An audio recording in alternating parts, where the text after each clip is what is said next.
$776,319.54. Journal entry $65.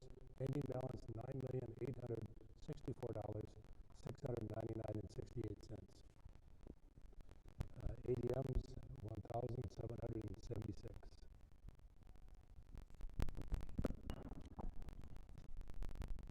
Thank you, Ron.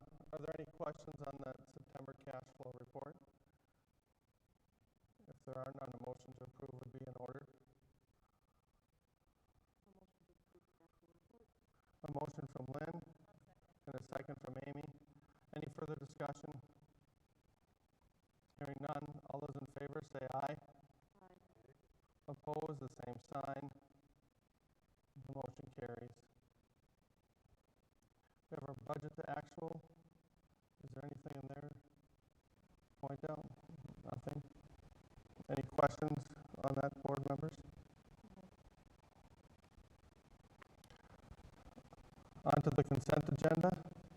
Mr. Johnson, is there anything in there you'd like to point out?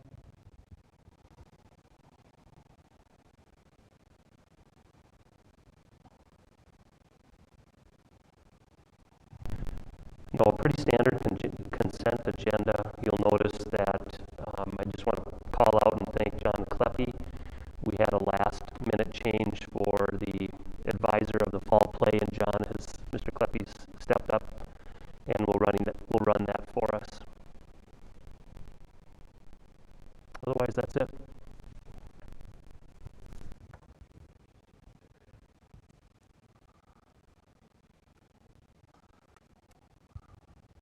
Board members, any questions on the consent agenda? Otherwise, a motion to approve would be in order. We have a motion to approve. The motion carries. Under reports, our first item is a student representative report. Kylie, welcome. Take it away. Thank you.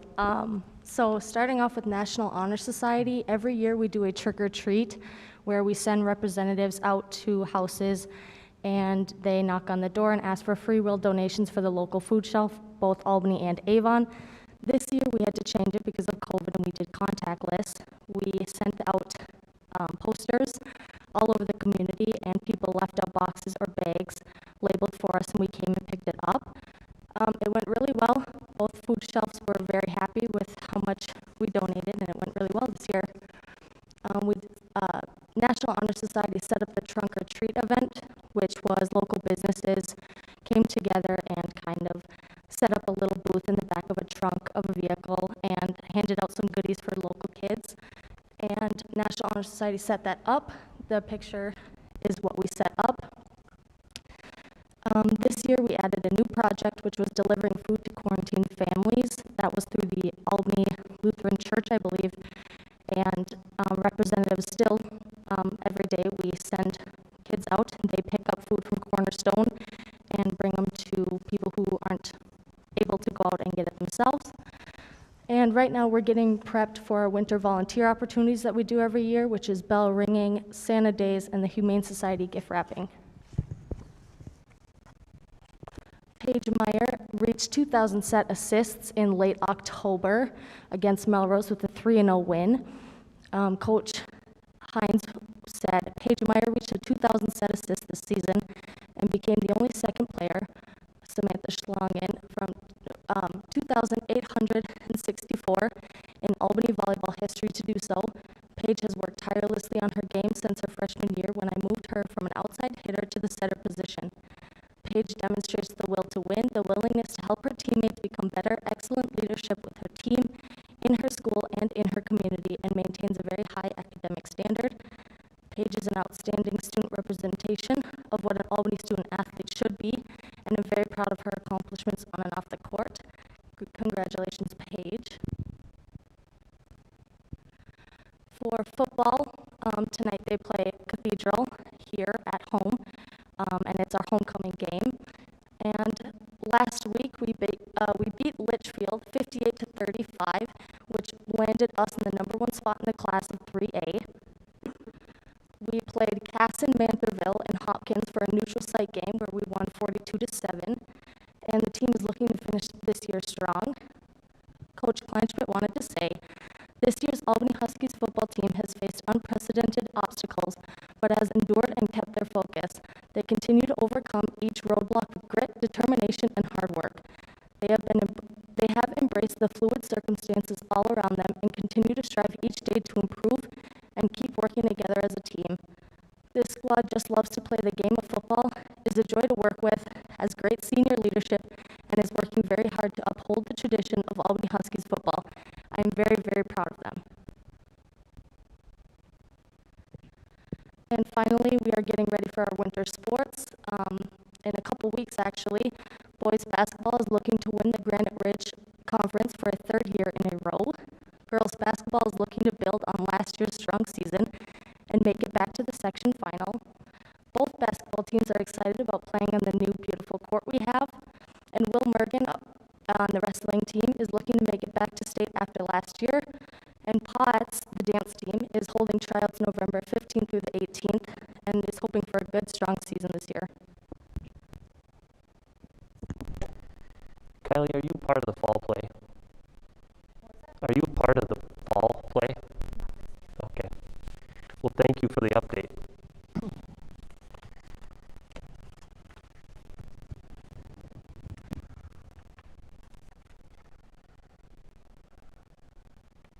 I appreciate those updates. A lot of things that happen day to day that we miss out on otherwise. Moving on to Purple Pride. We've all got a couple cards. If you could just read one or two and give the names on the others. I'll start us out here. First off, I have a Purple Pride here that goes to Mr. Moss. It says, Mr. Moss has worked hard with Student Council to provide some fun events for students. Dress-up days, powder puff football, and assisting with coordination are some examples.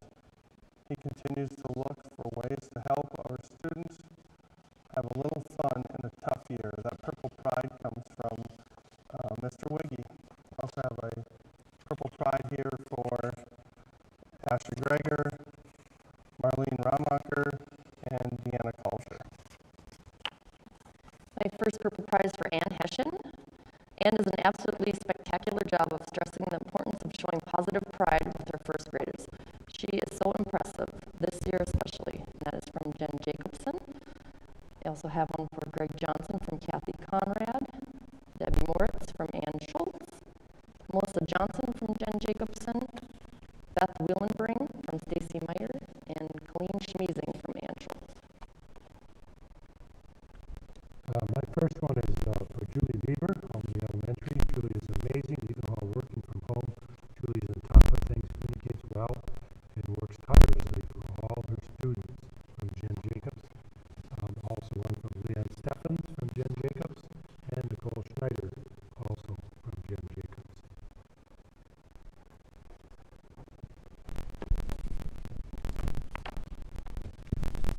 I have one for Paula Cap. Paula is always willing to step in when needed and is flexible when working between 3 grade levels. She tries her best to accommodate to each individual's needs. Keep up the great work, from Hallie Duffner. Another one for Kayla Fernstall. Kayla does a wonderful job working with our special needs students. She is in tune to all students' needs and assists with a calm demeanor. We are lucky to have you, Kayla, from Mary Culla. And another one I have for Colleen Schmeezing from Ross Reesley. I have one for Jean Hessian, actually 2 of them. Thank you for putting the lettuce in the bag for me. Keep up the good work from Megan. And I like how nice the lunch lady was from Emmett L. And one for Missy Road.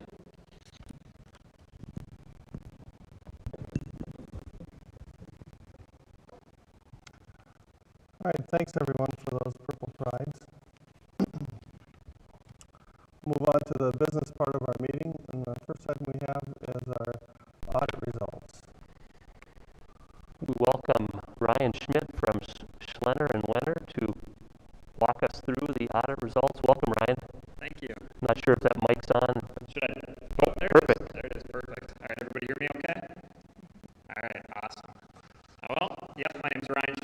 senior manager with Schlenner Wenner & Company.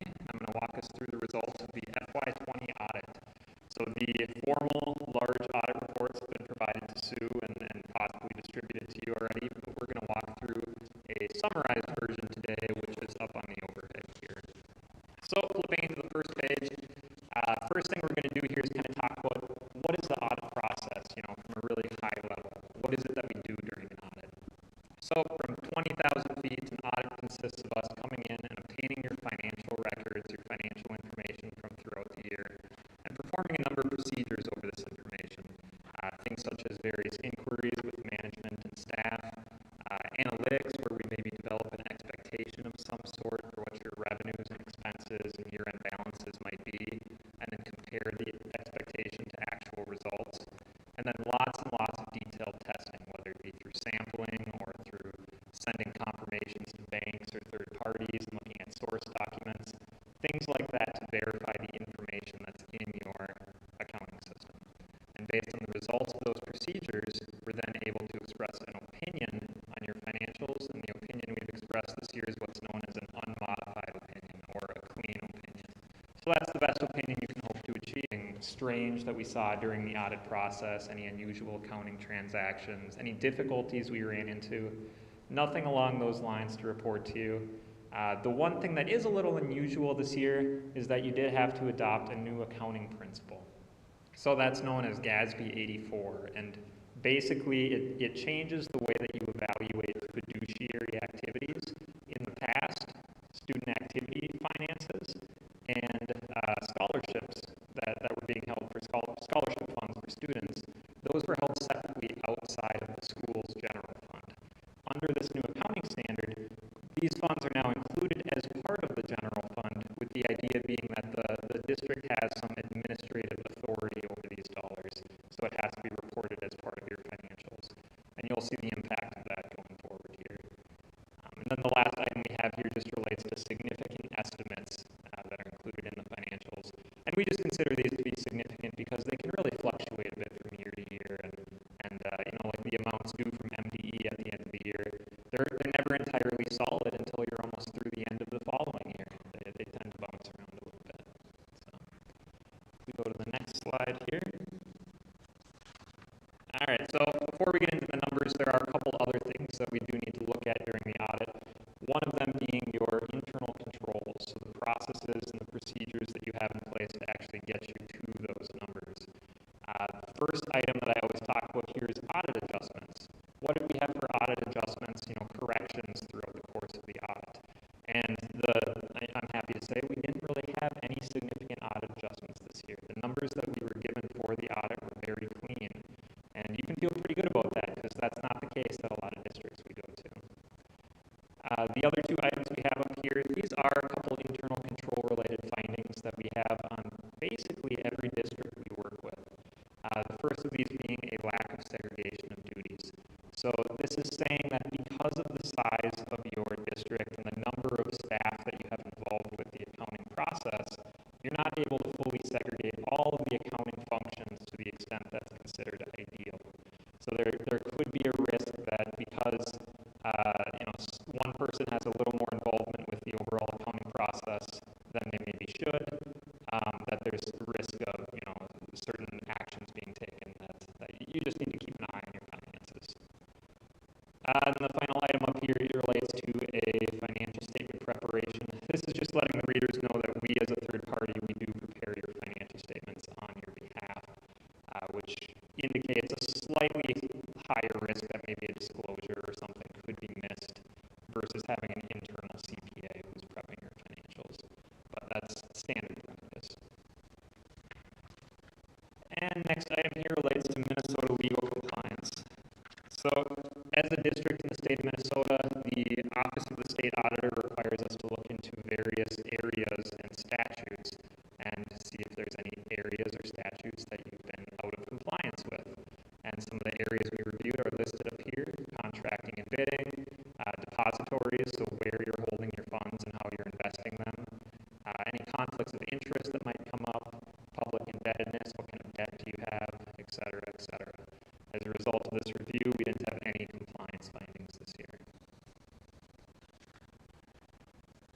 Okay, so as we get into the numbers here, I always first like to just take a look at the pupil counts.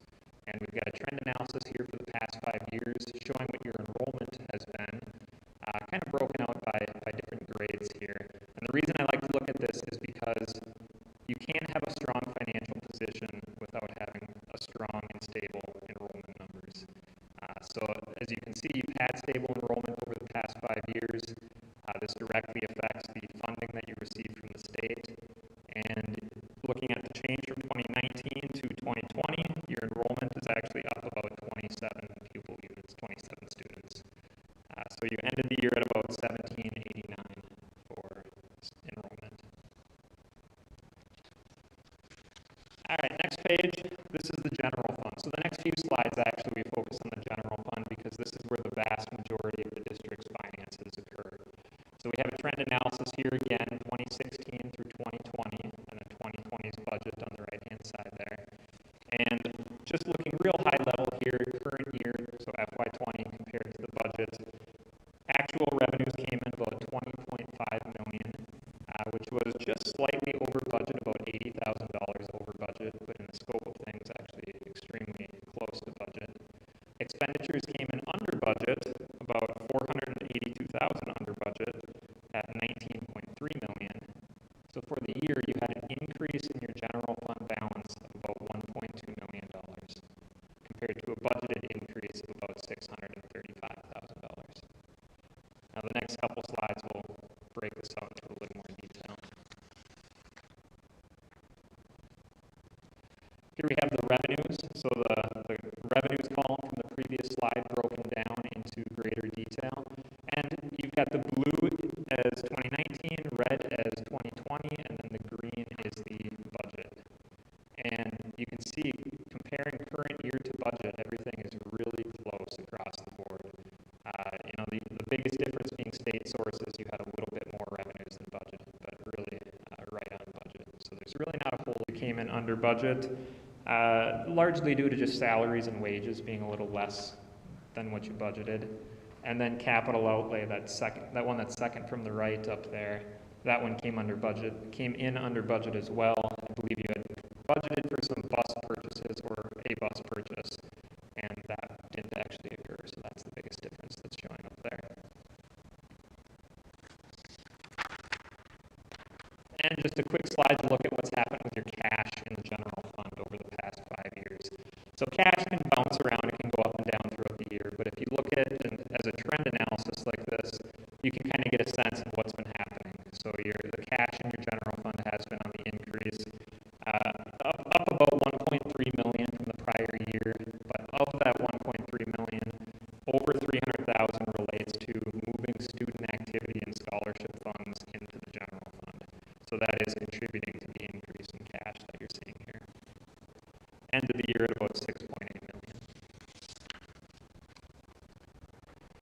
And now this is the general fund balance. So this is different from cash. It's your assets minus your liabilities. This is your net equity in your general fund. And you can see it's jumped a bit here again from 2019 to 2020. And a big part of that jump is not only the increase, the revenues in excess of expenditures that we saw on the previous slide, but it's also dropping those scholarship funds and student activity funds into this fund. So that red bar, the restricted portion of your fund balance, you can see that increased quite a bit from 2019 to 2020. The majority of that increase is because those scholarship funds and student activity funds are restricted, and those are now in your general fund. Your LTFM dollars, long-term facility maintenance aid, there was about $500,000 of additional restricted LTFM dollars in your fund balance at the end of the year as well. So that's the other piece that's increasing that red bar. And one more item here related to the general fund. This is a very common benchmark for tracking where your general fund should be at. Turning it into a ratio like this helps compare yourself to districts of other sizes. You wonder what should your fund balance be at the end of the year. Well, you have a policy in place to actually have a minimum unassigned general fund balance that's equal to or greater than 1 month of your operating expenses. So the ratio started out about 5 years ago, a little over 1, and you're up to about 1.69 at the end of 2020. So you've been increasing that ratio a bit, and you're in excess of your policy. All right, so that does it for your general fund. The next couple slides here, a few slides, we're going to just quick take a look at your other funds. So the first one we have here is your debt service fund. We've got a graph on the left, which is just kind of portraying the same information that's on the right-hand side here. Debt service activity here is very typical from year to year. You've got your levy dollars coming in, and then you've got your debt service payments going out. Fund tends to break even, or at least relatively close every year. The building construction fund, on the other hand, you have a little bit more interesting activity going on here this year. This has, in that green bar, your other sources there. That's the proceeds from the LTFM bonds that you issued during FY20. And then the expenditures in the red, that is you actually making those purchases for the projects and using those funds. Not much for revenues in this fund since it's primarily financed through bond proceeds. But overall, you had an increase in that fund balance of about $2 million, which I would expect you've now been working down as we move into FY21. And this is just the cash in each one of those funds over the past 5 years. This goes back to when you were having your big building expansion project here, so the graph is skewed a little bit because you obviously aren't carrying that kind of cash anymore like you were back then. But the debt service fund is maintained relatively stable, and building construction, you can see it jumped up just a little bit there due to the proceeds from that bond issuance in 2020. And your final two funds, here we have your food service fund and your community service fund. Operations here were both actually very comparable to prior years. A bit of a decrease in both of these fund balances. So your food service fund dropped down to about $307,000 at the end of the year, and community service ended at about $156,000 for a fund balance. And those decreases on the next slide are kind of reflected with your cash balances. So that's what's been happening with your cash balances in each of these funds over the past 5 years. A little bit of a drop off. Okay, so that does it for your fund level financials. The individual fund level financials that we just talked about, they take a much more near-term approach. What are your current inflows of cash and resources versus your upcoming or near-term cash needs. Now the next couple slides here, this wraps everything together and looks at it on a district-wide basis, and it starts to factor in things that are non-current. So it factors in capital assets, and then the next slide is that we'll get to in a minute, that factors in non-current long-term liabilities, so things like your outstanding debt. So right here, just another trend analysis, 2016 through 2020, showing your current assets, so things like cash and short-term receivables, etc., and then also your capital assets, so your buildings, your equipment, property, etc. So you can see the biggest change from 2019 to 2020 was an increase in those current assets, and that's because of the cash that you had on hand from that bond issuance. And then capital assets increased a bit as well as you put some of that cash towards improving your infrastructure. And in comparison to your liabilities on the next page here, for starters, let's just look at the blue and the red. You can see those have maintained pretty consistent from year to year, blue being your current liabilities and your red being your long-term debt. Long-term debt jumped up a little bit this year due to those bonds being issued for the LTFM improvement projects. But other than that, pretty stable. The purple item there, that's your other post-employment benefits liability. That's determined via an actuarial estimate each year. It's a projected liability for post-employment benefits. And then the net pension liability. That is a liability that is calculated at the state level and basically just assigned to your district. So they calculate overall statewide for TRA and then for PARA, these statewide plans, what is the overall deficit in these plans or the projected liability, and then they take a piece of that huge liability and they assign it to all the districts, all the schools throughout the state of Minnesota. So that number, that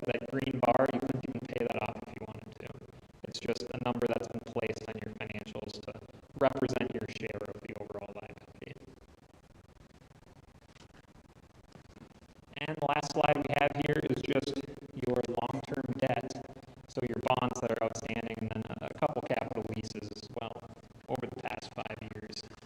So pretty stable over the past 5 years. A little bit of a jump this past year with the issuance of those LTFM bonds. And that's everything I have for you. Any questions?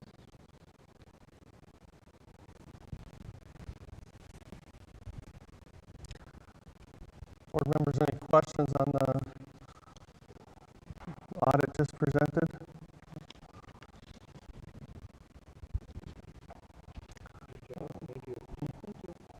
Thank you. Appreciate all your hard work and Sue as well, and your team, Mr. Johnson, for providing all the information for a good, clean audit and all the hard work that happens throughout the year.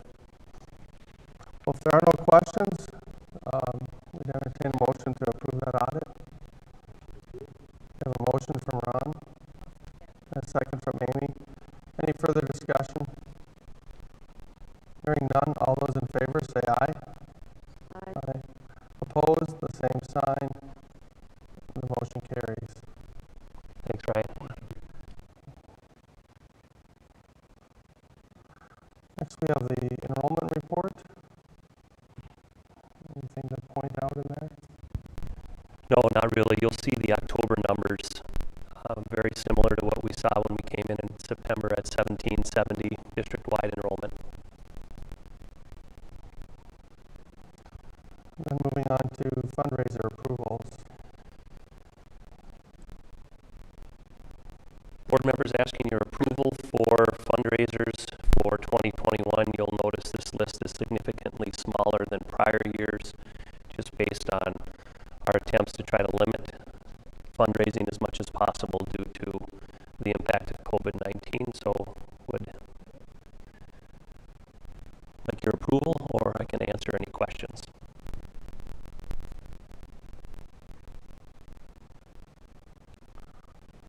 Any questions at all? It is significantly. It used to be about a third of what we had. Mm-hmm. If there are no questions, the motion to approve would be in order. A motion to approve. We have a motion from Lynn and a second from Amy. Any further discussion? Hearing none, all those in favor say aye. Aye. Opposed, the same sign. The motion carries. The next item is our revised budget. Welcome, Sue, our business manager, with a revised budget for you. Thank you. Greg, can you start out with that document right there? Just want to point out that this is basically the summary that we do every year for the revised budget. And this document breaks down all the projected fund balances in the middle section and the bottom section. The middle section is the actuals from last year. So you can kind of see the general fund overall balance increased by the 1.1 million that, actually 1.2 that Ryan was talking about. And then all the various different reserves within. There you can see that 521,000 in the long-term facility maintenance. That was a big chunk of that increase. And then at the bottom, you'll see what we're projecting for fund balances for with this new revised budget. So I'm going to get into more detail with that in my presentation here, but I just wanted to point out that these numbers are out here for you to look at as board members and analyze. Yeah, there. You can see our actual fund balance for all funds was the $9 million there. Revenue is $25 million. And this is actually projections now with the revenues. The $82,889 is money that we're going to take out of our long-term facility maintenance reserve to pay off the first interest payment on the new long-term debt, long-term facility maintenance bonds in February next year. So, and then there's there's the projection of all the expenditures at almost 28 million, so a deficit of 2.5 million. As you can see, a lot of that is spending down those building construction Fund 6, for the long-term facility maintenance projects that we're working on now. So an estimated fund balance at the end of the year, just under $6.5 million overall. Okay.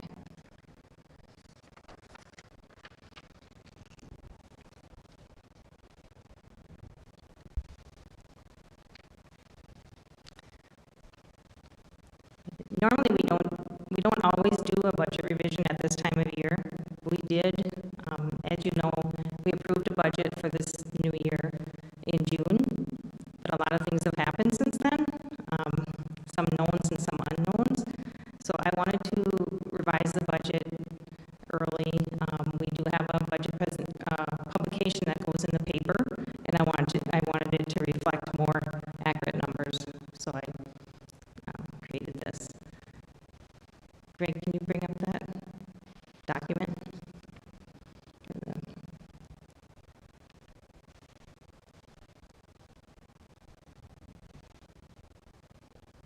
Oh, that's in your email.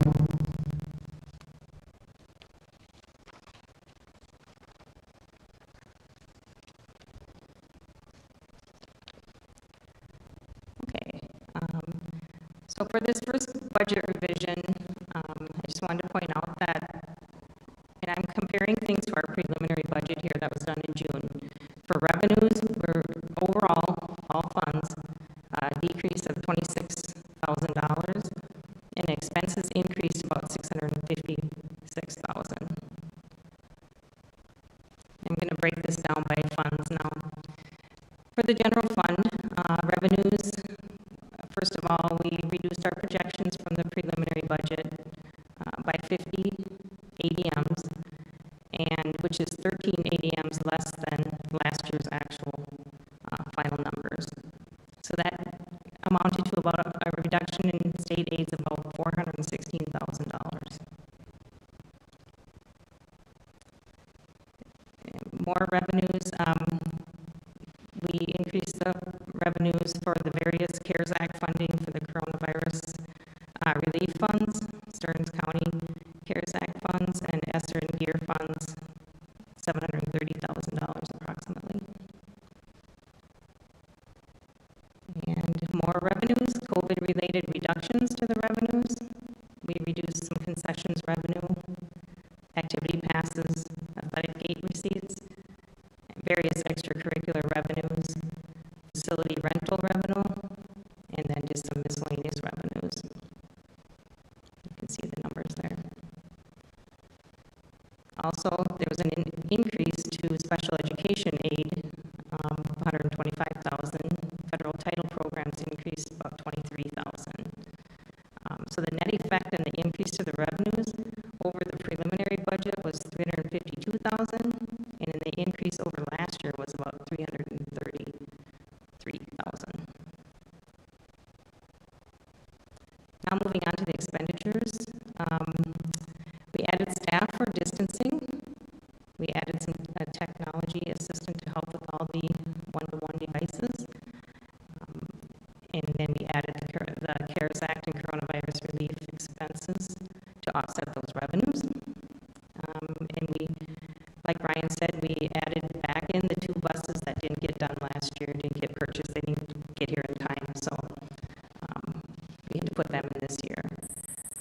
And then we reduced the executive assistant position, and we took out the van.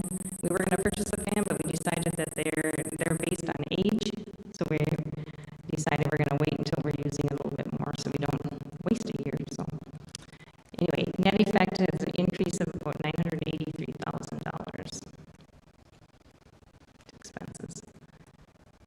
So with all that, all the reserves in the general fund, we're projecting to see a decrease in all funds of $452,000 for just over about $5.1 million in the reserves.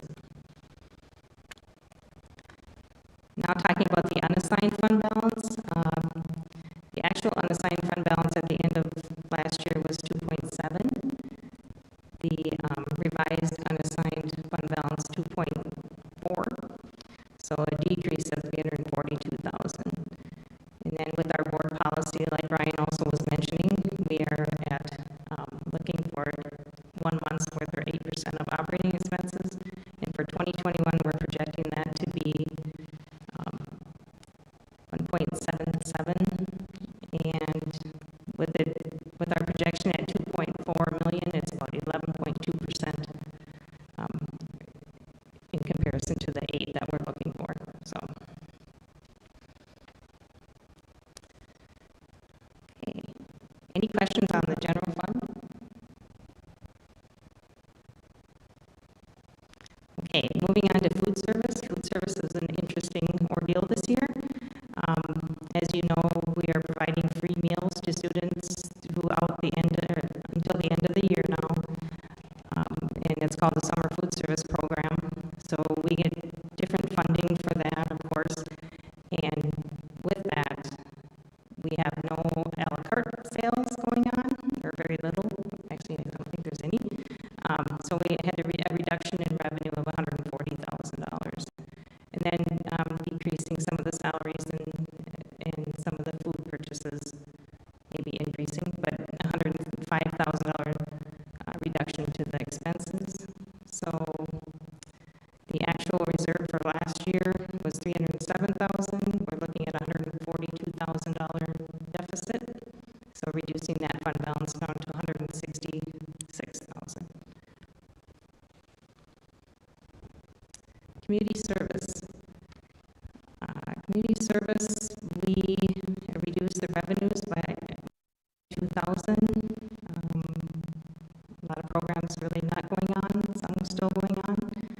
Hoping that changes soon, but then expenses we reduced $292,000, and that's reducing some preschool program expenses, and that can beat wages.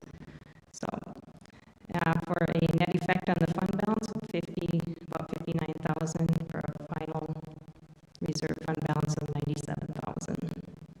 This is one area where we may want to take advantage of the fund transfer that legislature has allowed us to do, and maybe take some balance out of another reserve in the community service fund. For example, early childhood family education has a substantial, not real substantial, but has a balance that we could help out the unreserved fund balance. So we'll look at that later. Okay, as far as our Fund 6 construction, the actual fund balance at the end of last year was $2.4 million. We had revenues of $79,200, which is interest, earnings, and donations. We're looking at expenses at $1.9 million, and those expenses will be continuing, like the greenhouse, the long-term facility maintenance bond projects, and other projects that we may choose to do, for a projected fund balance of $554,000.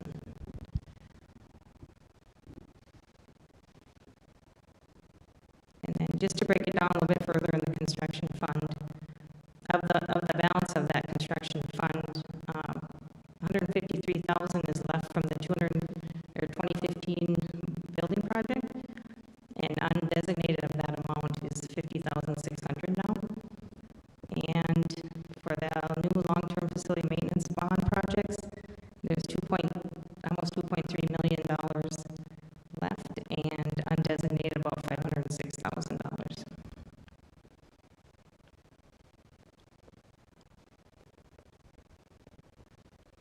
Debt service, actual fund balance $600,000, revenues $2.5, expenses $2.6, fund balance transfer in from the long-term general fund reserve $82,889 for a projected fund balance of $574,000. Any questions? Sue or Greg, I have a question on the general fund. I'm just wondering, there's not a lot we can do about revenue side of that, but on the expenses, are there any other major expenses that aren't budgeted for that may happen. Yeah, there actually is, I did not even touch the transportation. We may have like lesser transportation costs for fuel, and there's quite a few, there may be some adjustments that will be made for the revised budget. I'm not aware of anything big right now, other than what we've got in here. Thank you.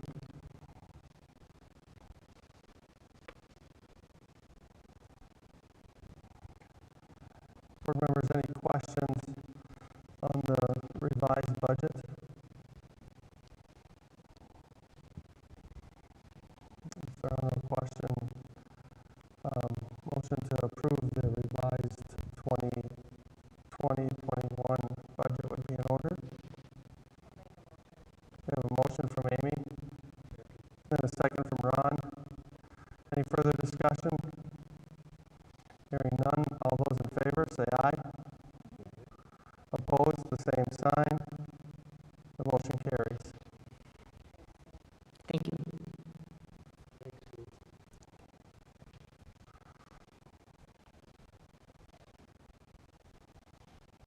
The next item is AESP one-year contract approval.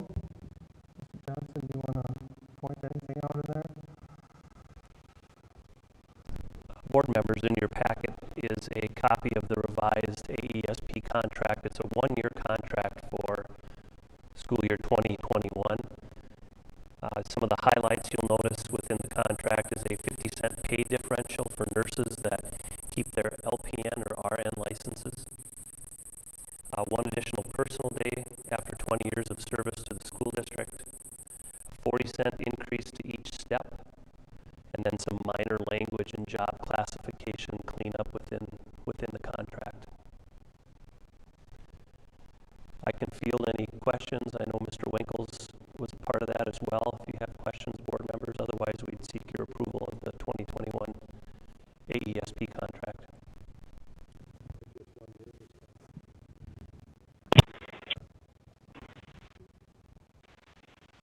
Just 1 year this time, as opposed to 2?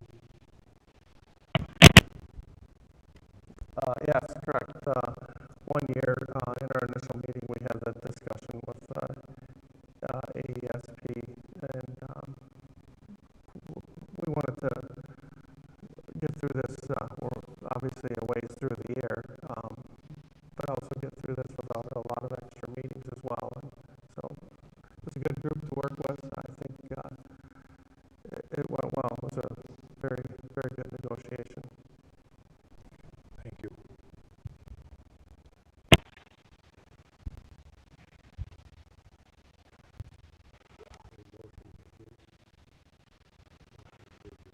We have a motion from Ron to approve the agreement, and a second from Lynn. Any further discussion? Hearing none, all those in favor say aye. Aye. Opposed, the same sign. The motion carries.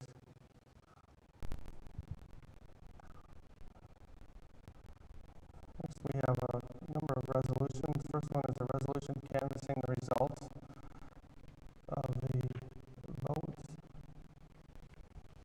If I can chime in just real quick, Mr. Winkles, just to note that we do have two board members who are absent tonight. Board member Carbajal and Kreitzer are not present, but board member Hansen's here virtually, and that was the first I heard Mr. Hansen, so he may chime in with questions and certainly vote on any motions. But with the election in your packet, you'll see that we have the election results by precinct and asking you to approve the resolution, which is in your packet, to canvass the results that indicate that candidates Hansen, Kreitzer, Sands, and Carbajal received the highest amount of votes and are elected to 4-year terms beginning the first Monday in January of 2021.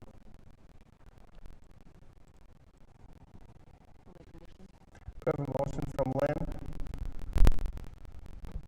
Is there a second? A second from Ron. Any further discussion?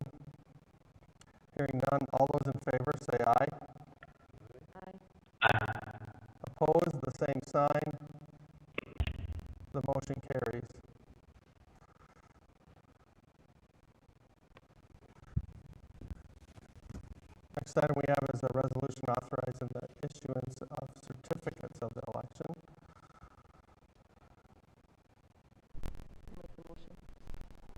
We have a motion from Lynn to approve that. Is there a second? Second from Ron. Any discussion? Hearing none, all those in favor say aye. Aye.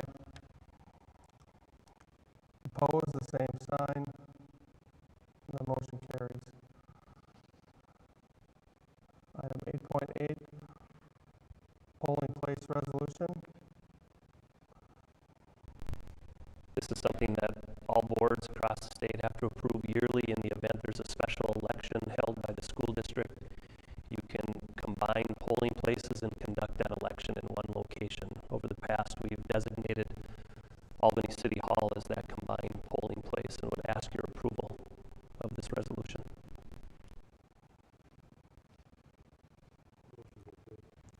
We have a motion from Ron to approve that resolution. And a second from Amy. Any further discussion? Hearing none, all those in favor say aye. Aye. Opposed, the same sign. The motion carries. Item 8.9, safe learning plans.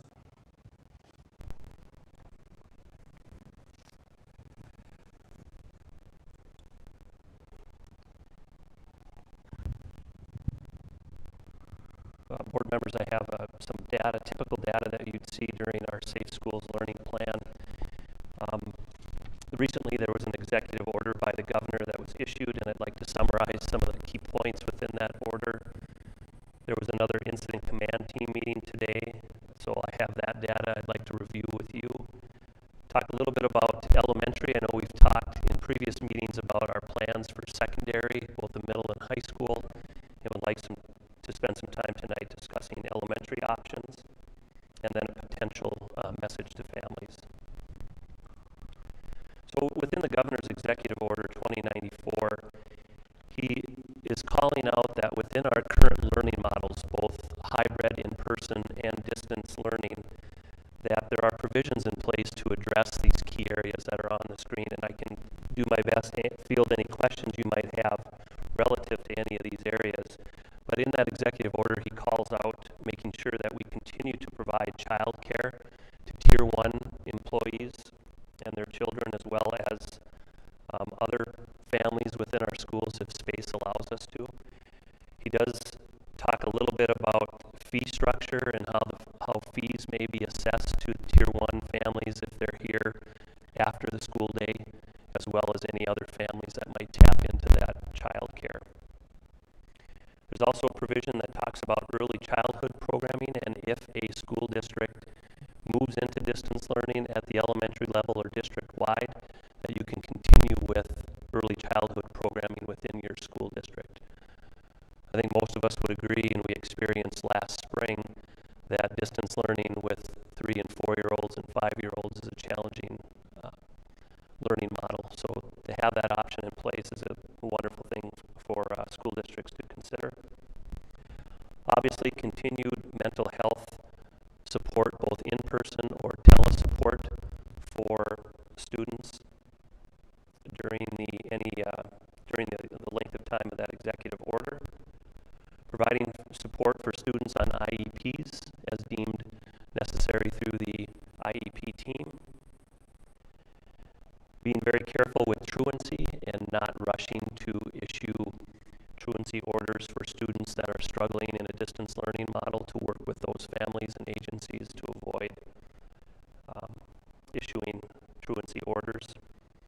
There's some language about synchronous and asynchronous learning and teaching that the governor singles out and provides a recommendation or a suggestion for school districts to consider. There's language about face coverings and encouraging districts not to suspend students in the event a student is choosing not to wear a face covering. There's an additional provision put in place for additional teacher preparation time of 30 minutes per day, effective November 30th. Certainly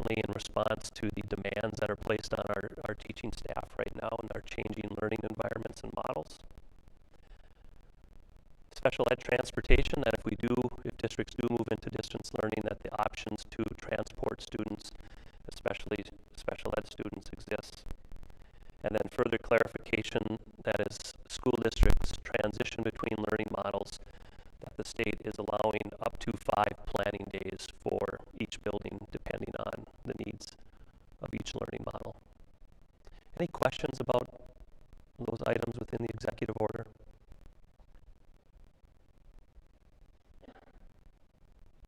Both the School Board Association, the School Administrator Superintendents Association have weighed in on these as well. Our administrative team has spent some time talking about these executive orders. I have a meeting on Monday with our teachers union to start talking about some of the items in here that directly affect or impact our contracts. And so we'll, depending again on our learning model in each one of these areas, we'll have plans in place to continue to support our students.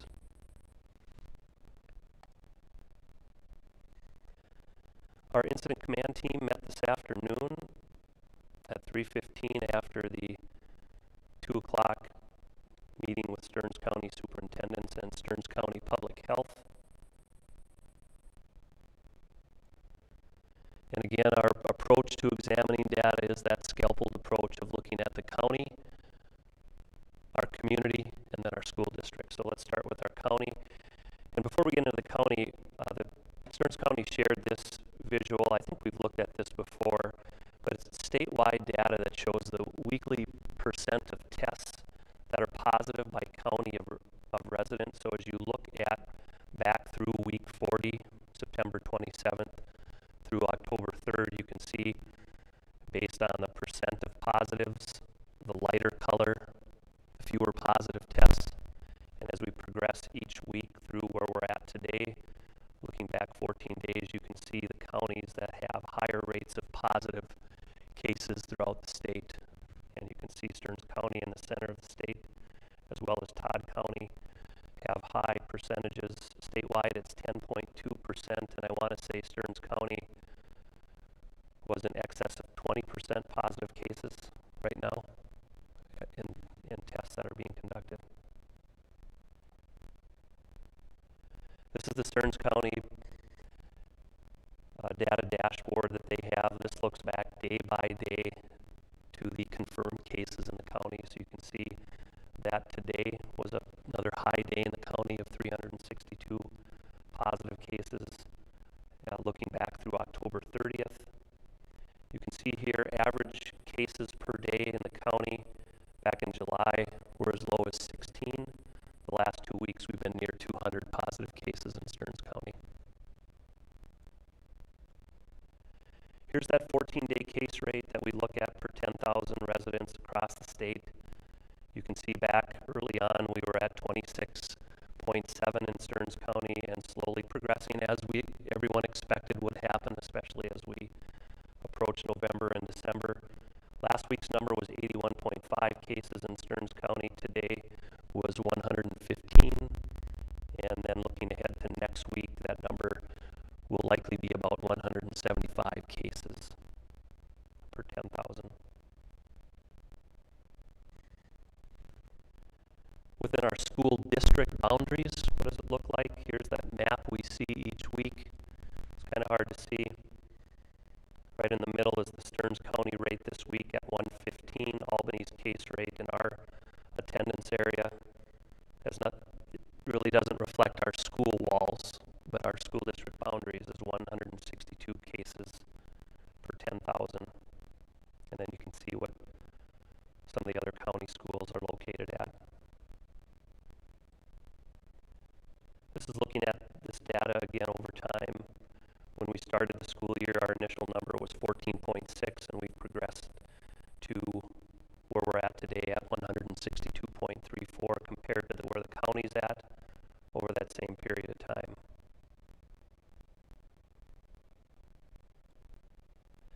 This is the projected map for next week. You can see the county projection that we just saw is 174.8, and you can see Albany school district boundaries were projected to be at 235.6 cases per 10,000 over the next 2-week look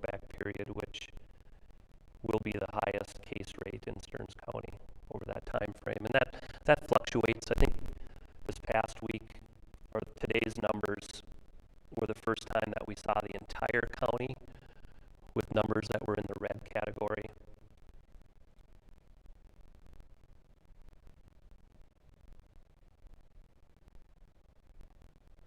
And then our school district data,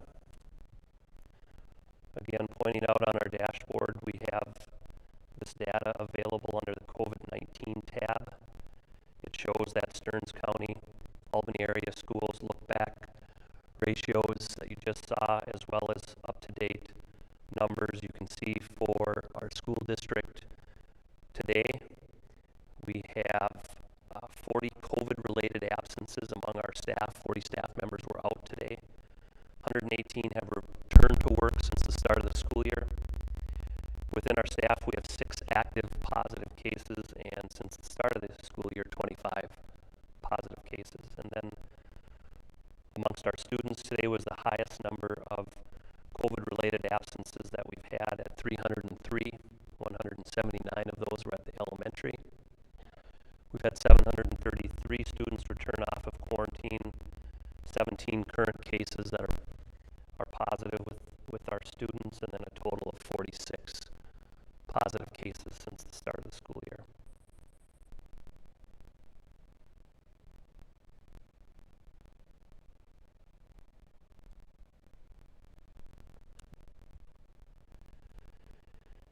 Here's similar data to what you just looked at. You can see at the bottom of this first graph that 303 number for today to see the number of COVID-related absences that we've had. If you factor in the averages, we've been over 250 student absences per day and averaging about 40 staff absences per day over the past 6 to 8 days. And a total number of positive cases of 71. This is a number that's really hard to compare to other districts. We've tried to gather some of that data from other districts, and a snapshot comparison would be Melrose. I can say that last week, Melrose had 1 positive student COVID case and 1 positive staff COVID case, and a total of, I think, just over 70 COVID-related absences. That was over the course of the week, and we're averaging 250 per day.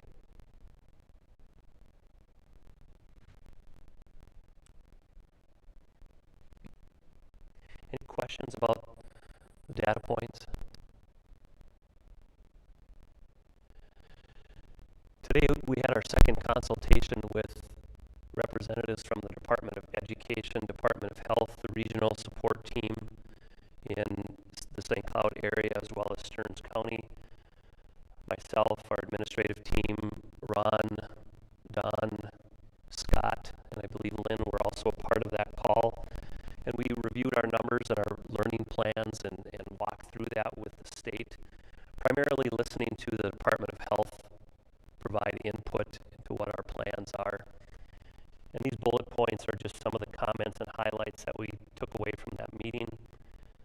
And one of the comments was the Department of Health is discouraging schools to move to a less restrictive model. They have concerns with districts that might be in a hybrid or in a distance learning model based on the case rates in the state and in counties to move into a less restrictive model, at least for now, because the odds of having to shift back are pretty high based on case rates that we're seeing.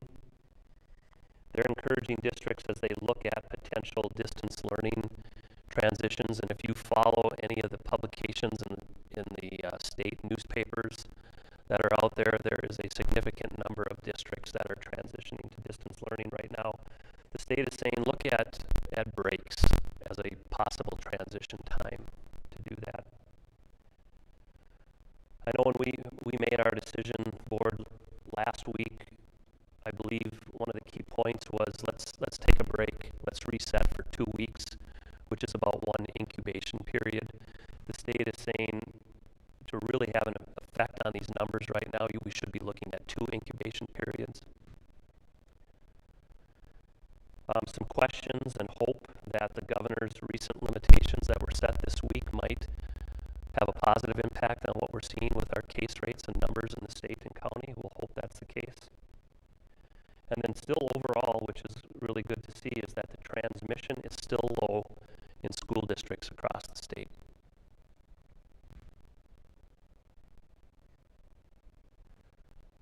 Board members, anything to add who were in on that call today?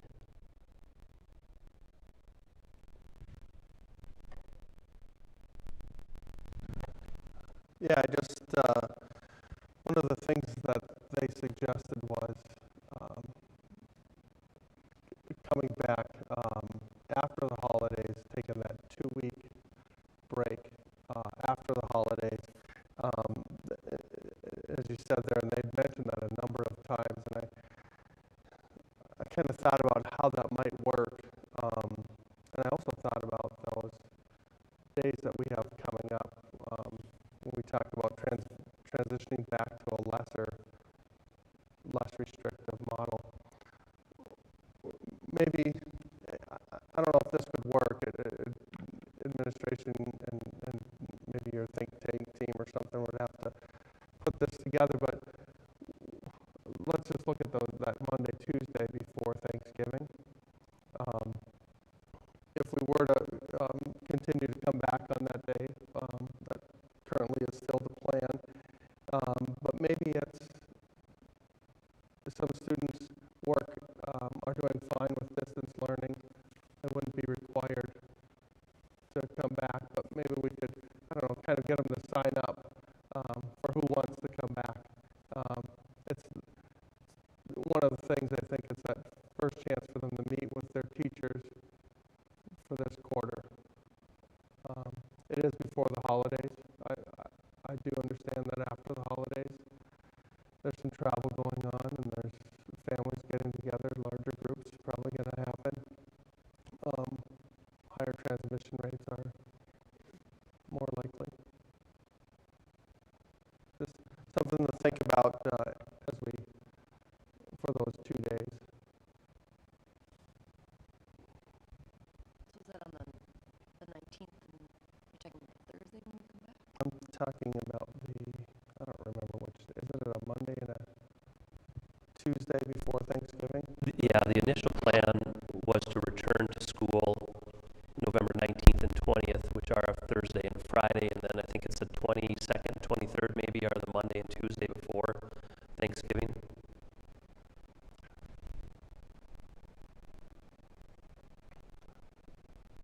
So for those days before Thanksgiving, I think it would have been an A-B group, or each student would have had a chance for 2 days to be here.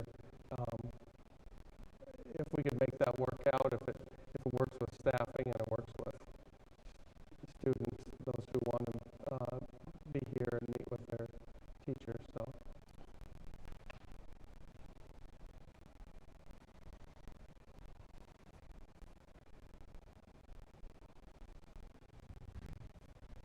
Not a bad idea. I like that plan. Okay, just real quick, and again, not that I fall into this pattern of maybe looking too closely at what others are doing, because it is helpful to see the different perspectives that are out there. I really believe our numbers are very different than a lot of the county school districts, but when you look across the county right now, hybrid, we have 3 districts in the county that are full hybrid K through 12, and that's Rocori, Painesville, and BBE. Their high school and middle school students are still coming on a hybrid AA, BB, whatever model they have in place, and their elementary students are still coming every day in a hybrid model. Distance learning, full distance learning, middle and high school, Albany, Holding Ford, and Melrose right now are currently in those models. We have our return date tentatively as the 19th of November. Holding Ford, I believe, is right after Thanksgiving, and Melrose does not have a return date at this point in time. And then full distance learning K through 12, Sauk Center, St. Cloud, Sartell, Kimball, and then on our Stearns County calls, we also have the parochial schools in the St. Cloud area sit in on it, and just recently Cathedral and St. John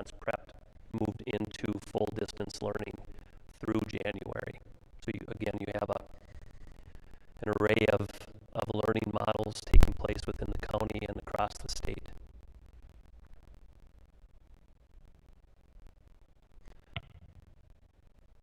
As we talk about our current plans,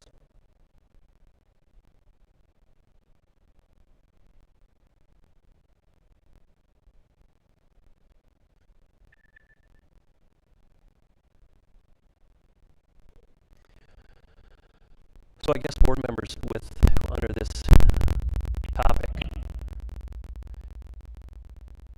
I would like some guidance based on our return date of November 19th for our middle and high school students, based on the recommendation or the suggestion from the state call that we had today. I know Don shared an idea here. I guess I'd like to entertain further discussion about that return. I would still like to come back on the 19th. I don't know If you're on,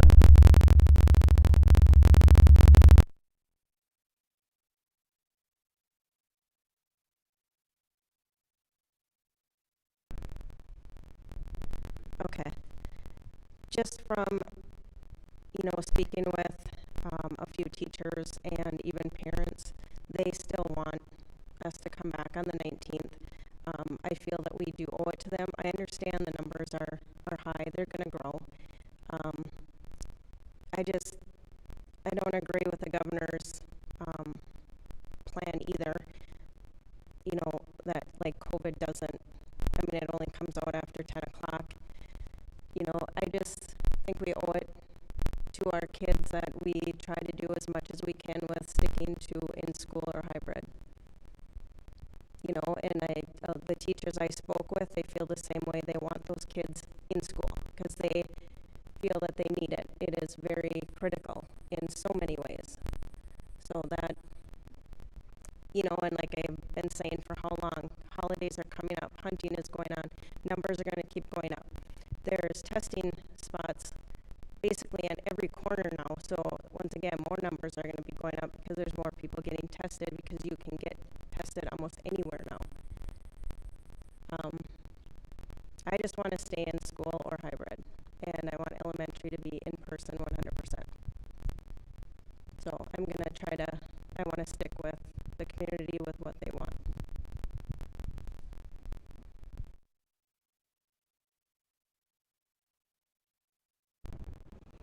As far as the middle school and high school, our plan was to come back on the 19th, and I strongly feel like we should stick with that plan. We're able to make it work. It is very difficult for the teachers, and they're doing an amazing job. And as long as we can continue to come back and follow the COVID protocols, I think we should do that.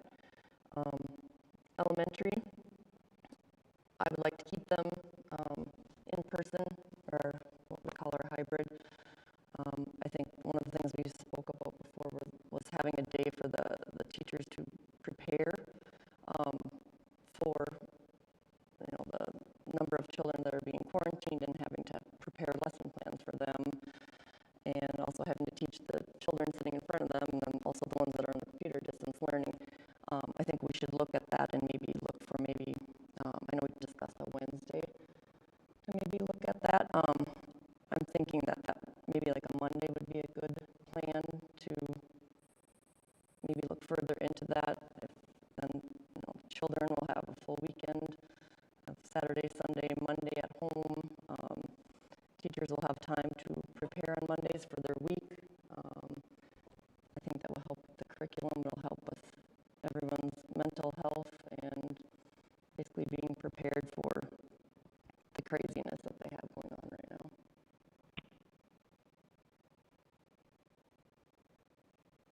I know this, if you guys can hear me. This is Scott. Sorry guys. I know that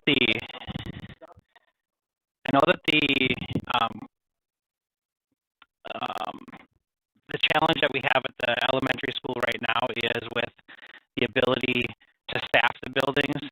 I know in talking with the principals and with Mr. Johnson and stuff, I understand we've had some real challenges lately in being able to have staff there to cover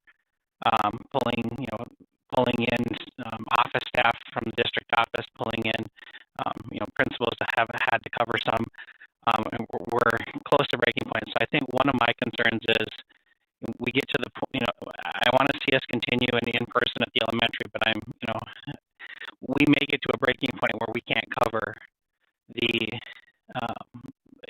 all of the classrooms, and essentially be forced to make an immediate shift. And so that is one concern I have. I know one of my thoughts is, I'd like to see us, if we can cover at staffing, I'd like to see us continue to try to push through and cover at least until Thanksgiving, and then maybe look at a reset at the elementaries, coming out of the Thanksgiving break, give families some time and the virus some time to,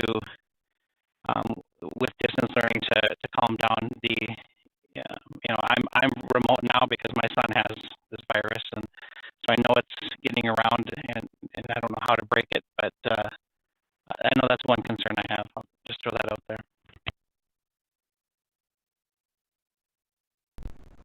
I think we should stick with the motion that was voted on last time for the 19th, and then just see what happens. I mean, that's pretty close to after Thanksgiving anyway.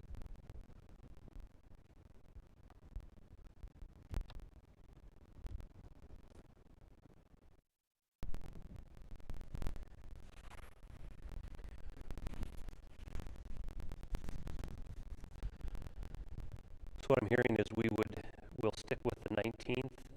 Don, I don't know, I can certainly speak to our admin team about the optional component of the 19th and 20th, that Thursday, Friday, Monday, Tuesday, if families choose to stay home for those 4 days and distance learn, that there wouldn't be any attendance concerns or issues. Like I said before, I do like that idea.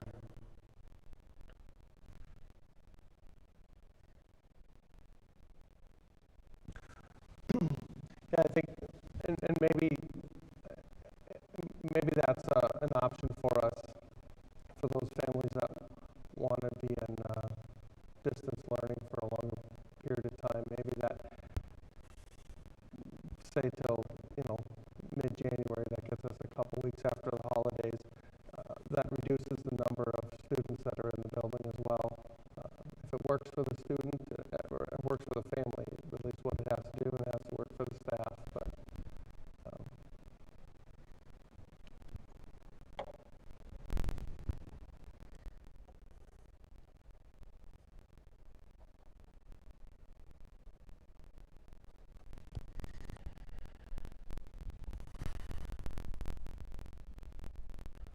So what is the feelings of the admin team?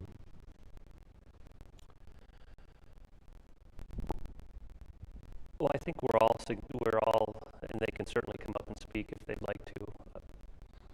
I'm very, very concerned about our numbers, and we can choose to look the other way if we want. I know we want our students in school, and there isn't anybody more than our staff, our administrative team, and superintendent who would like to see kids in school.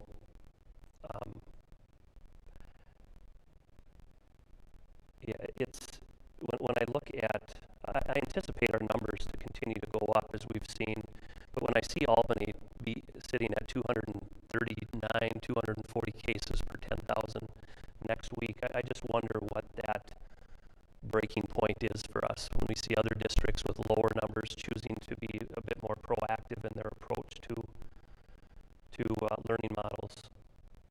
So I will support the board's continued recommendation of bringing students back on the 19th with the option of students choosing to distance learn if they would like to. I would like to spend some time talking about the elementary and what we can do to address the issues there. We are at a breaking point in our elementary. We're not there so much in the secondary because we have students in distance learning, but we had elementary principals a week ago, 10 days ago, who were feeling pretty confident about being able to cover the staffing issues that we have in our schools. And in the last 2 to 3 days, I've seen a 180-degree shift in their perspective on how to be able to keep their building staffed. When you look at the we have 40 staff members out each day, 180 elementary students out. It's alarming, and it's a lot higher than anybody else in our area. And it's creating significant staffing issues for our buildings, and we can put a modified hybrid plan in place that I'll share here in a second. But what that's going to do is put us into crisis mode. We can implement a modified hybrid plan that has 1 day off a week, but it's going to make it so that there may be a day, and it might be tomorrow, it might be next week, where we don't have enough people to cover our buildings, and the next day we're going to have to shift into distance learning. And that's what I hear from the county, and that's what I hear from the state, is don't do that to your families, don't do that to your staff. Be more proactive in your approach to the looming issues that are going to continue to be present in our school district. Can we get some input from, I see Ann's here, and Tim and Paul, from them, kind of get a feeling how they stand today, if they want to say something? I saw Paul get up. I don't know if he's going to go supervise the football game or he's going to come down and speak. It's okay. If you could come down to the mic, Paul, thank you. And Ann, I don't see Sue, but Ann's sitting over here. Sue is, oh, there's Sue. Okay. Yeah, so we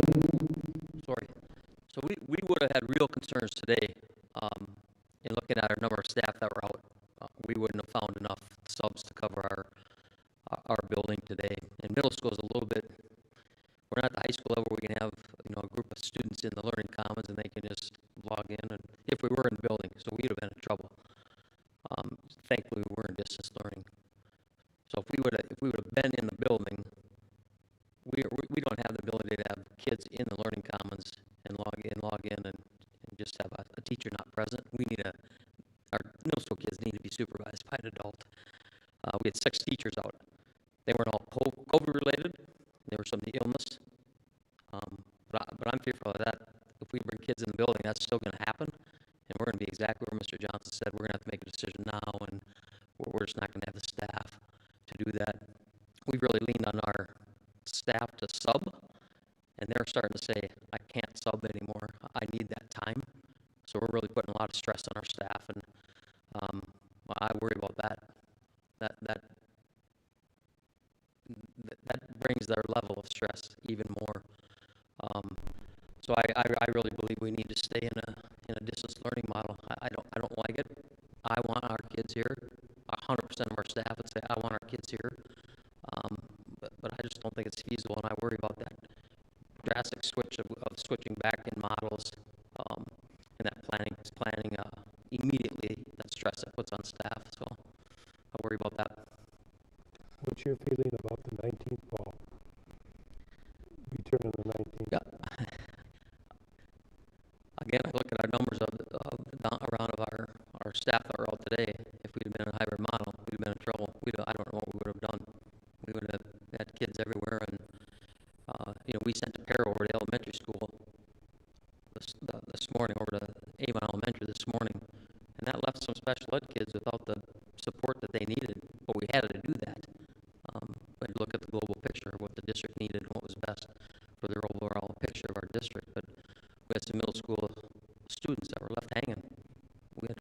That put stress on some teachers to provide the best support for our kids that need the most support.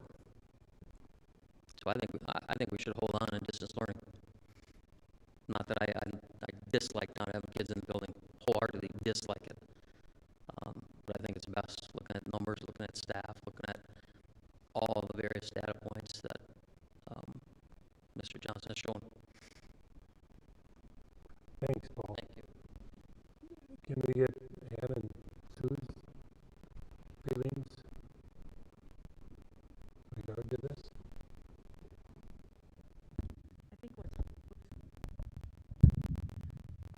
I think what's hardest with all of this is that exactly what Paul said. The kids need to be at school. We want them to be at school.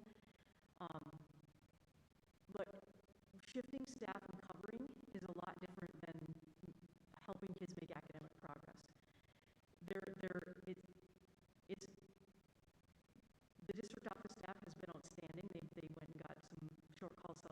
absences, and so they've been helping us.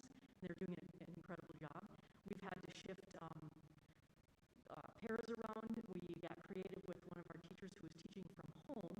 She had a student teacher, so we were able to take the sub that was supposed to be in that building or in that room, put that sub somewhere else, and luckily the teacher has a wall that moves in between two rooms that opens. So Laura Relke, who's here, was able to open the wall so she could supervise the student teacher who was supervising a class while the teacher taught from home. So we are squeezing everything we can out of our staff. Staff are helping during their preps. They're being incredibly flexible. They're covering their own recesses if we're missing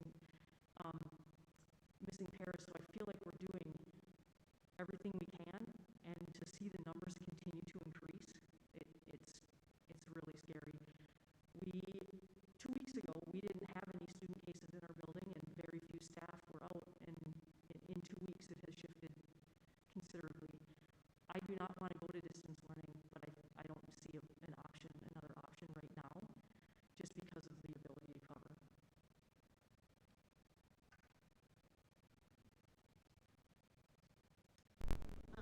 I have always been the proponent or the cheerleader behind, let's keep the kids in school, let's keep the kids in school. And when Greg says that the elementary staff admin have done 180 flip in the last 3 days, 4 days, it's probably a good share of that is me.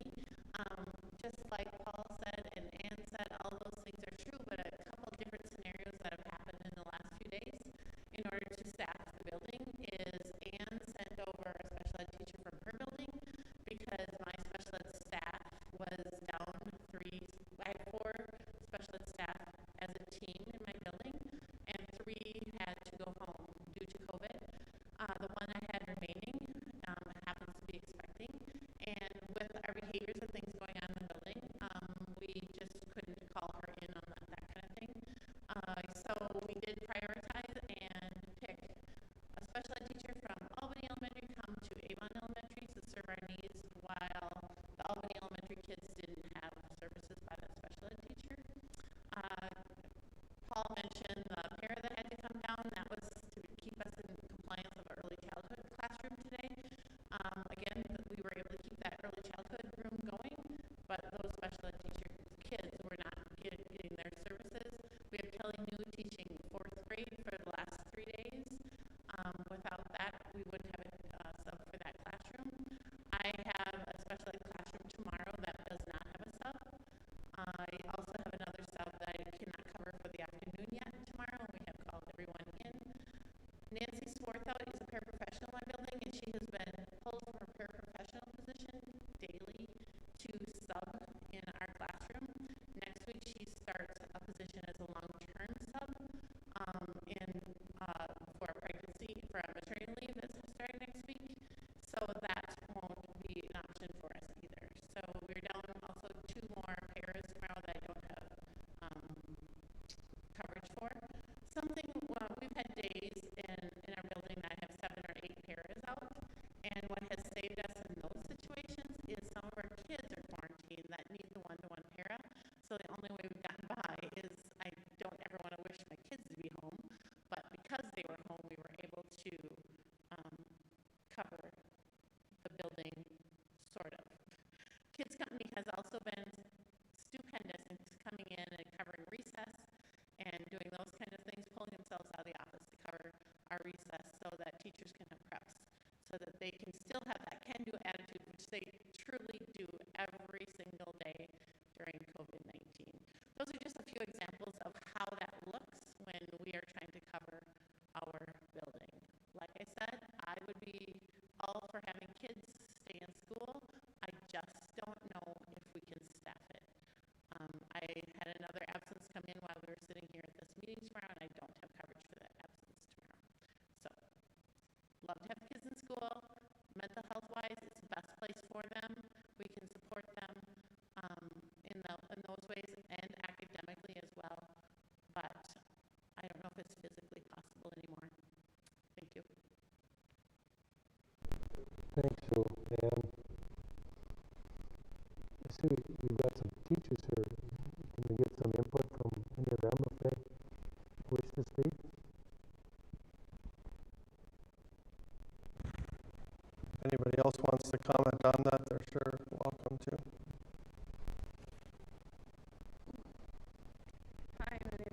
I'm Melissa. I'm a nurse in Avon District. Sorry, I'm pregnant, so I'll be emotional the whole time. Don't worry about that. As Sue said, staffing has been a nightmare. I'm pregnant. That's it, I promise.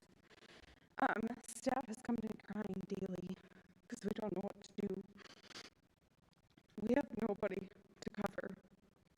I have worked as a para to cover breaks. I'm a nurse. I don't know how to be a para, but I'll be there because our kids need that. These district numbers and what's projected, that's not projected. That's where we are. We're a week behind on data. Projected is where we are today. Those numbers are terrifying. Looking at the map of the 4 weeks and how dark it gets and changes, that's how dark COVID is getting. We need to look at these numbers. It is not safe anymore for these kids to be out in the community and be home. Isn't any safer because kids are not staying home. But in our schools and not having staff to support us is not helping anybody's mental health at all. We talk about the kids as emotional being home. Our staff is just as emotional being at school right now. None of our teachers want to go distance, but there is no other option. Distance is harder for our teachers, and they know that. But that's where we need to be, and a lot of teachers have come forward and said, I would rather choose the harder route, and the harder route is to go home. I don't know what else to say, because it's become overwhelming for everybody. Thank you. Thank you.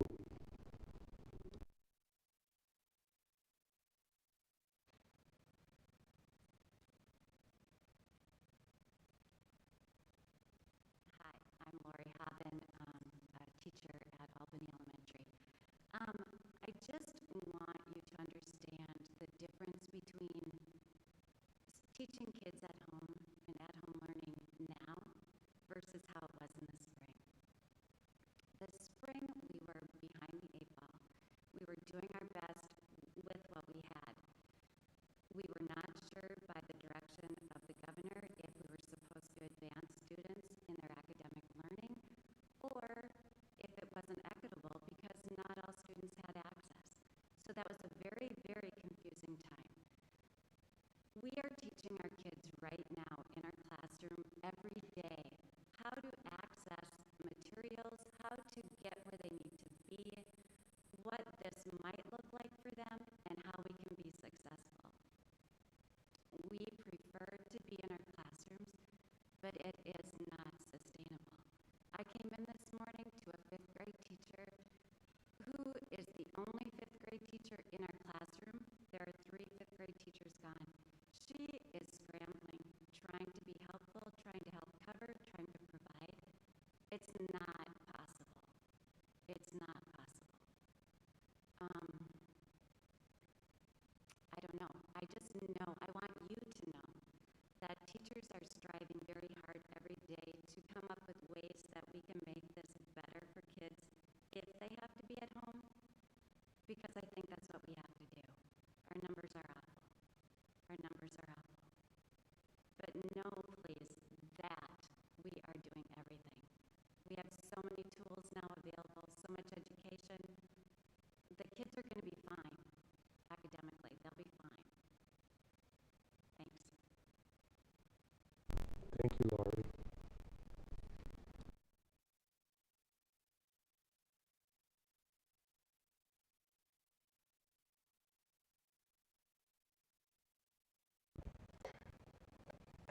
Greg, the learning plan you talked about gives some additional Wednesdays. But from what I'm hearing from you and your staff, those Wednesdays, we need to do something now with this. And you've said it before, you know, when do we switch in this elementary?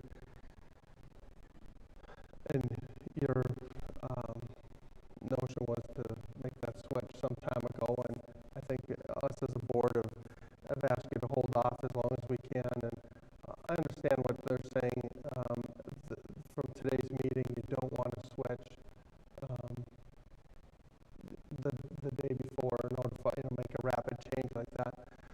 So it does sound to me like we need to be planning for this immediately to move to distance learning. I know that's not preferred. I've received emails from staff and parents that want to stay in face-to-face or in the hybrid model that we're in. I've also received emails from parents that think we need to move to distance learning as well, probably equally as many. So I can be convinced that the time to move to distance learning for elementary is right now,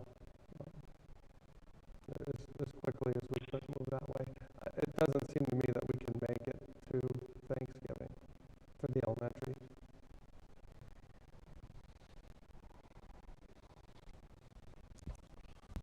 Board members, any other comments there?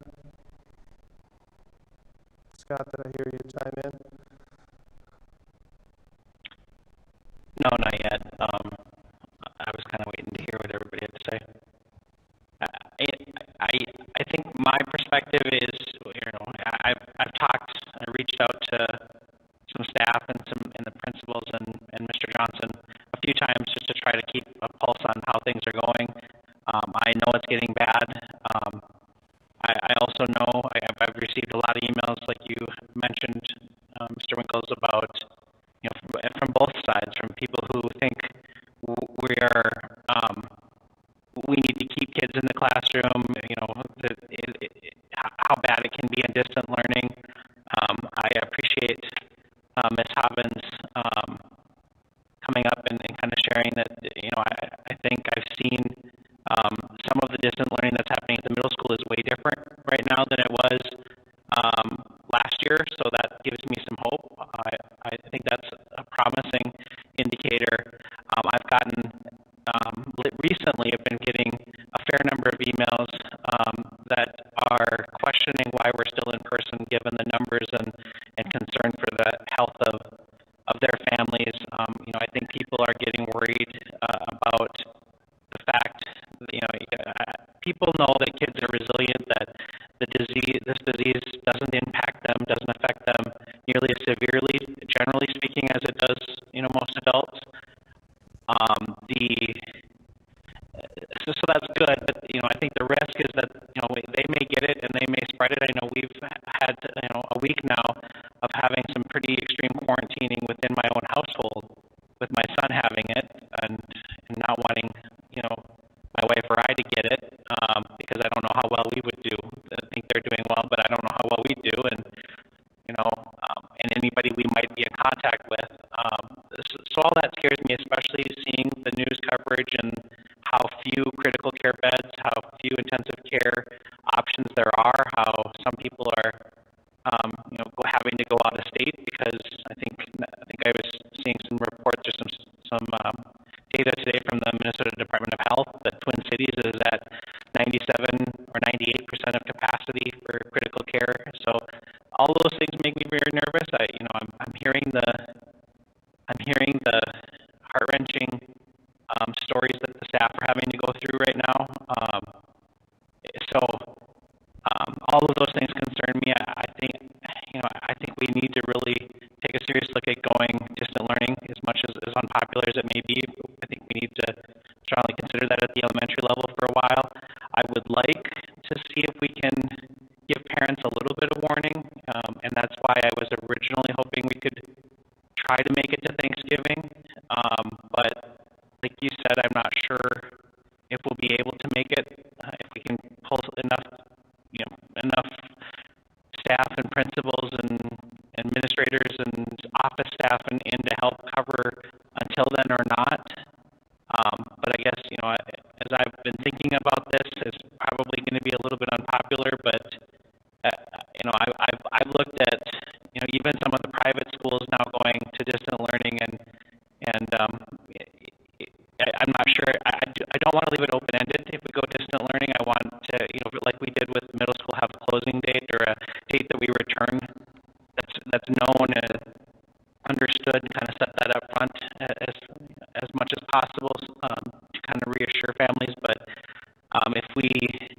if I were to look at the calendar here and we go distant learning, if we we happen to be able to make it to Thanksgiving, go for at least 2 weeks on distant learning, I mean, that really only brings us back for a week before Christmas. I'm not sure that makes a lot of sense. So I'd almost argue if we go distant learning, maybe we consider going distant learning so that we're not flopping back and forth too frequently. Go distant learning and look at possibly coming back, middle of January, a couple weeks after we've come back. So, or we would have normally come back, so that at least one cycle of the virus has had a chance to rear its ugly head, and those that are symptomatic, would hopefully be able to stay home and not continue the spread. But I guess those are my thoughts. Thank you, Scott. Greg, our guest Wi-Fi is blocking me from getting on our district webpage. Do you know how many days we have between Thanksgiving and Christmas? I have a calendar up on the screen. So if you start on the 30th, looks like 5, 10, 15, 16, 17 school days. Am I counting that right? And we already have 17 days, and the 16th was a at-home learning day. So 16 days. I'll throw this out, and I know we've heard from a couple of board members, not all, talking more about distance learning K-12, and I appreciate that conversation. But if you looked at, if we obviously had students tomorrow, we have students on Monday of next week, the 16th, and we say the 17th and 18th. 18th already is a at-home learning day. These 2 days are days for elementary to get ready. We start distance learning on the 19th, and we go through the 11th. I'm counting that as 22 calendar days and 14 school days. The board has a meeting on the 9th. It's another opportunity to weigh in on where things are at. You also have a work session on the 2nd, but the 9th would be another opportunity to see where things are at, to be able to say, okay, we're coming back the 14th, or we're creating a different plan, or I'll throw that out as an idea.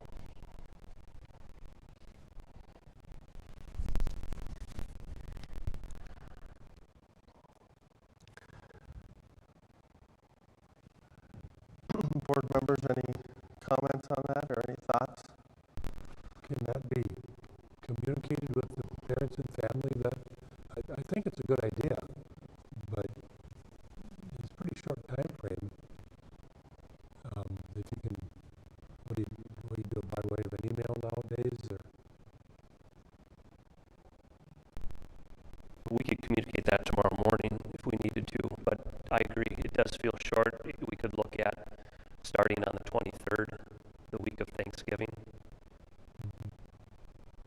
That gives everybody a full week. You also have to consider too, when you look at the executive order from the governor.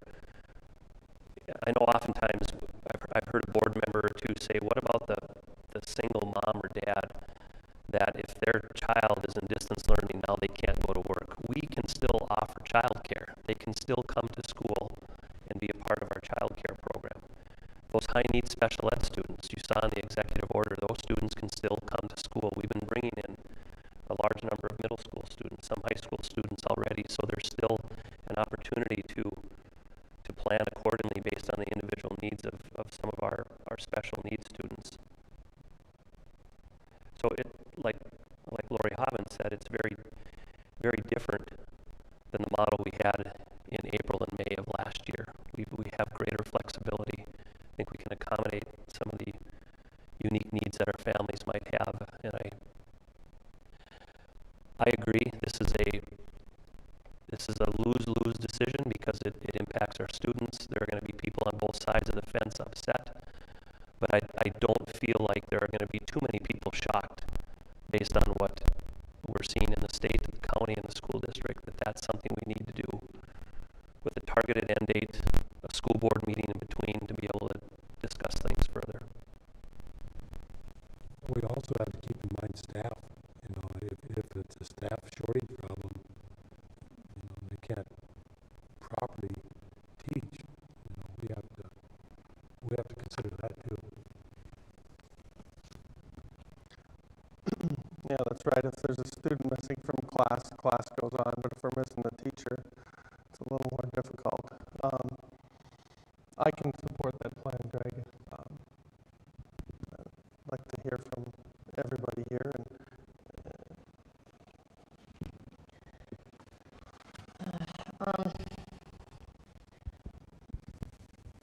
I hope all the teachers understand when people don't want to go to distance learning. It's not, they don't think that they did a great job because we have the best teachers around and we attract the best teachers and we want to keep the best teachers. I think more of the people that want their kids at schools, they know how they connect with you, they know how they, their emotion, they thrive in school. They learn, they thrive when they're here.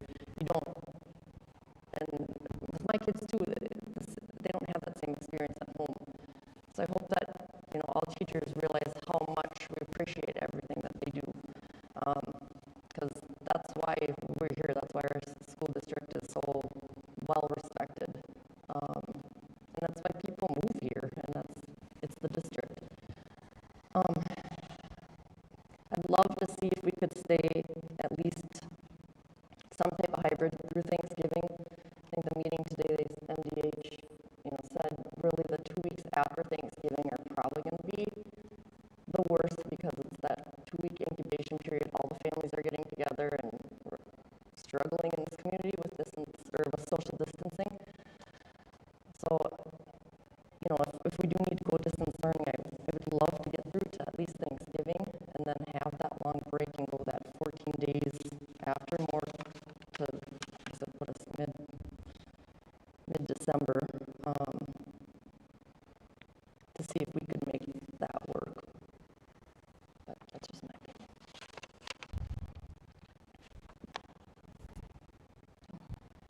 Just my thoughts.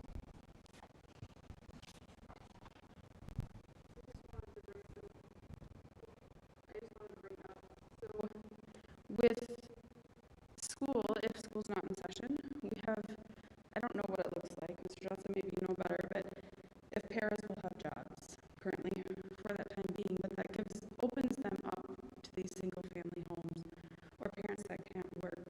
If there's a way we can communicate who can help, there's college students who many are over the internet now, who would be able to sit with these kids and help them with their synchronous learning while still managing their college education.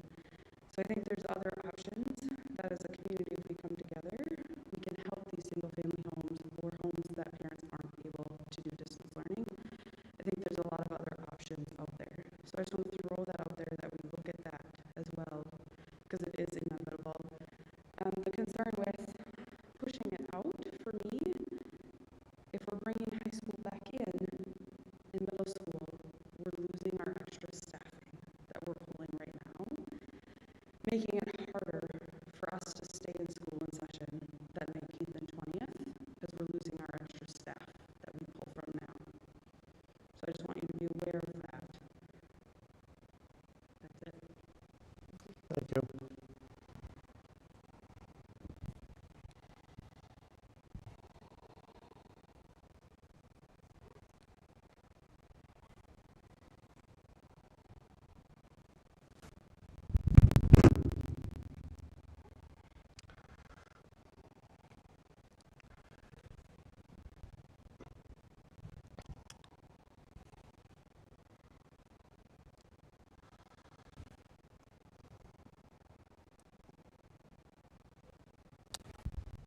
It doesn't seem that we'd have we could take a motion if we wanted to vote on this. It's certainly not needed. Incident command team is one place to look. Superintendent Johnson can make the decision on his own here as well. But what happens tomorrow? What happens next week if we don't have enough staff? We're going to be forced to make that move. We could hang in there just as long as we can.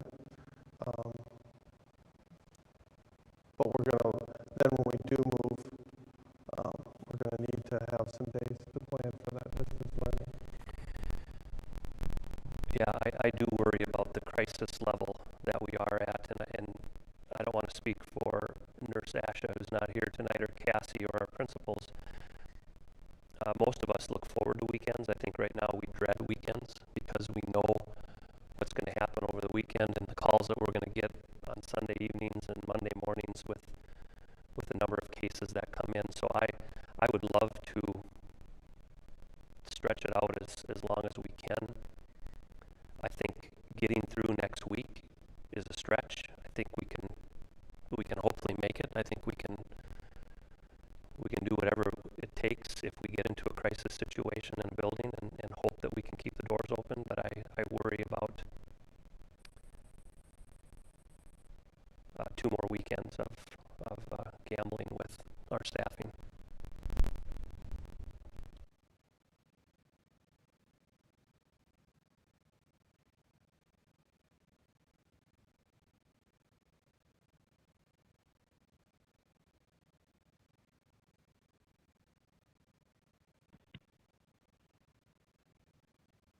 The calendar that you have up here, not to change gears too suddenly, but the calendar reflects that modified hybrid that we had talked about at the elementary of 4 days a week.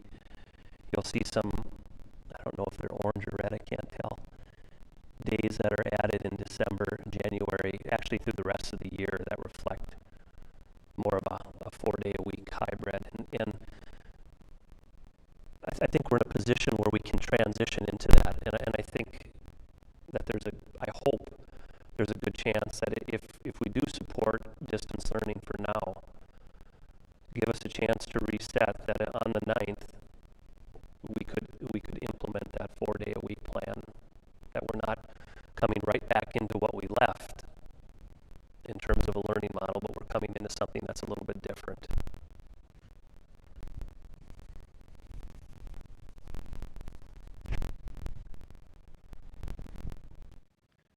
I just want to say something. As a parent, I would rather have 3-day notice than try to make it to Thanksgiving and get a call in the morning saying there's no school. You know, that's just me. Because it's going to be harder for people to find somebody to watch their kids in 20 minutes than it is, 3 days. So.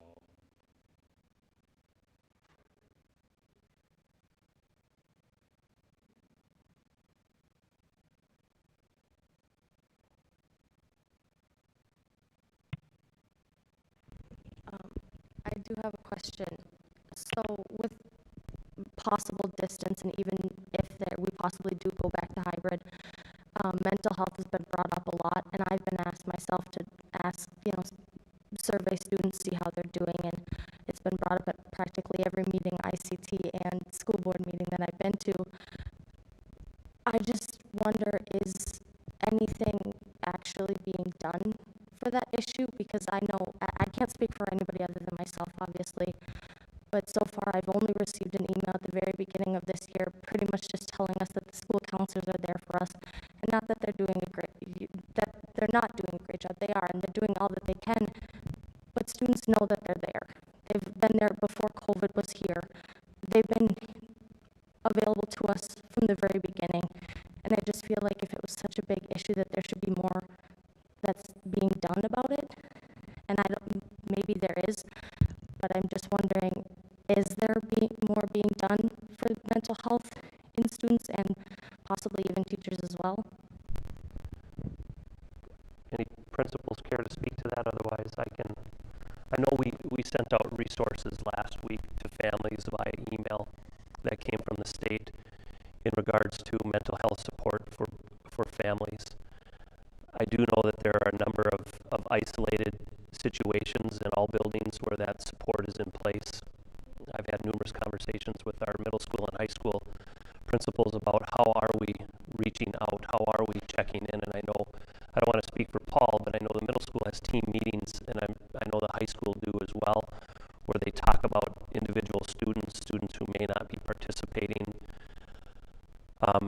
I don't want to assume anything, but if we have families or parents that need that support, that they know to reach out to their building principal or the counselors in our buildings to ask for that but it is, and we can certainly push out more information if we feel that it's not out there. I think that's a really good perspective, Kylie. I mean, I've seen some of the brightest kids currently sitting at D's and F's in classes that should have been a cakewalk for them. And I've seen it time and time again, and it doesn't make sense to me or sometimes to them or even their teachers. So, I mean, as a student, I feel like I haven't been notified of any sort of help that's out there aside from the counselors. And like you said, there is some. So I'm just wondering, would that be possible to tell these students directly that if they feel the need to, or if they don't feel comfortable, that somebody's there to make sure that they're okay?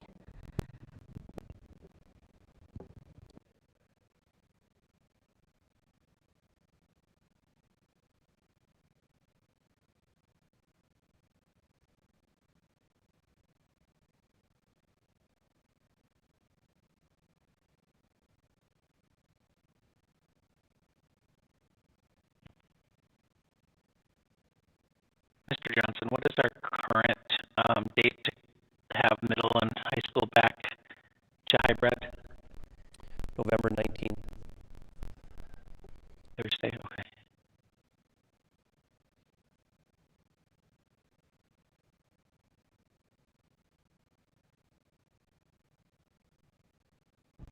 Greg, your proposal was to go November 17th, go into, use the 17th and 18th as non-student days to give the staff time to prepare for distance learning.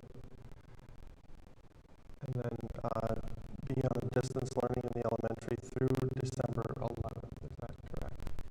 Correct.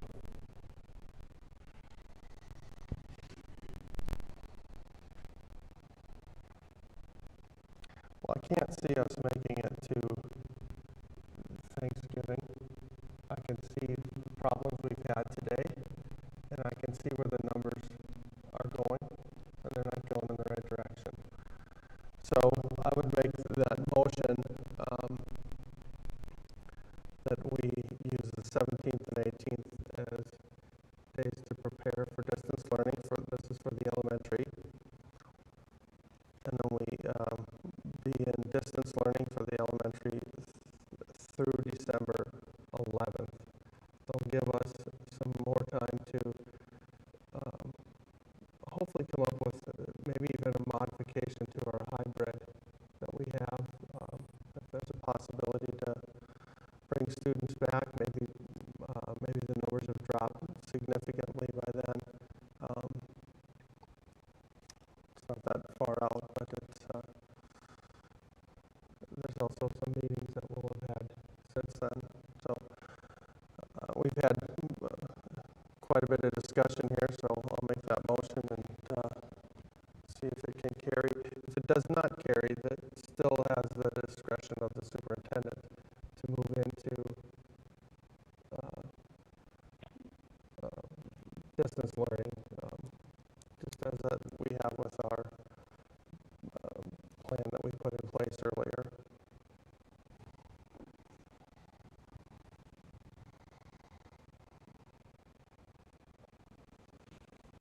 Mr. Chair, this is Scott. I agree with that motion. I guess the one thing I would like to see us consider, based on some of the feedback that we've heard from staff, is to also amend that to also extend distant learning for the middle school by 4 days, just to give us, otherwise we'll be basically flip-flopping who's in the building and not really giving the staff, I think, the break and the virus chance to reset here, that get through these quarantines that we need. So I would suggest, in addition to that, that we extend the middle and high school distant learning by 4 more days. We are talking 2 different buildings for that. I know there are some shared staff.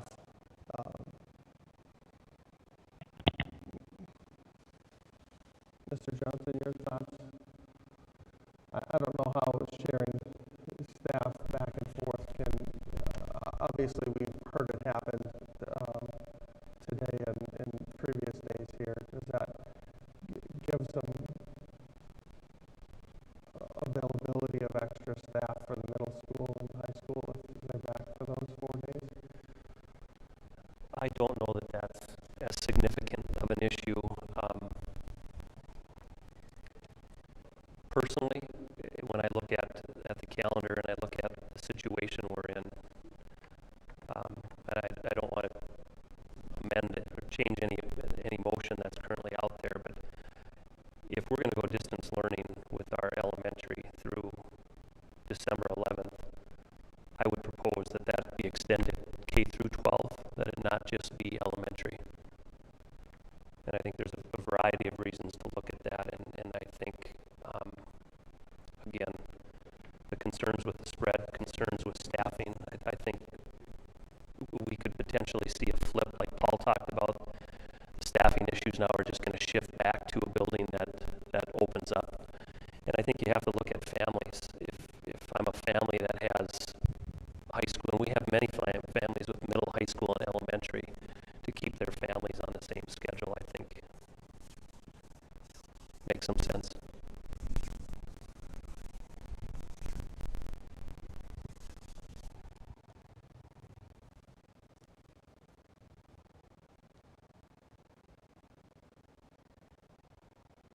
And then K through 12 would go on the 18th, or we still have that at-home learning day, and then, let me put the calendar up. Would that be correct?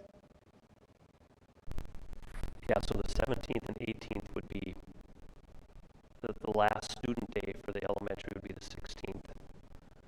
And then students at the middle and high school would continue with distance learning straight through, not return until December 11th.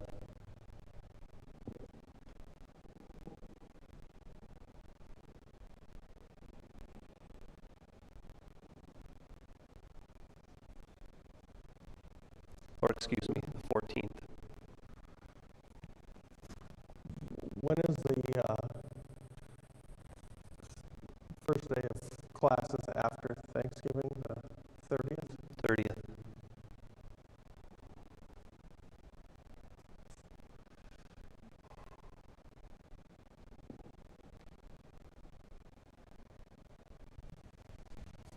Okay. I would amend my motion to then leave put the high school, middle school, continue in distance learning until through December 11th.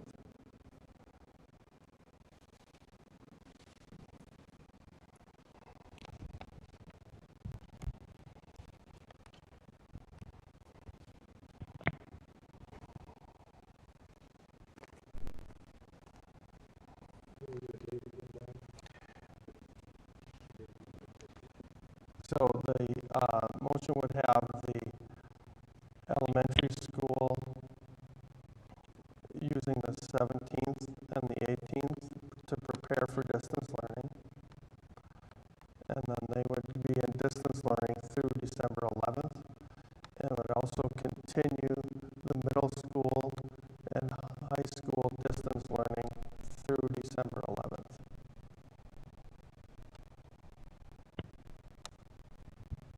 I'll second the motion. Can I just ask Cassie, with turnaround time for childcare, what are your thoughts on those dates?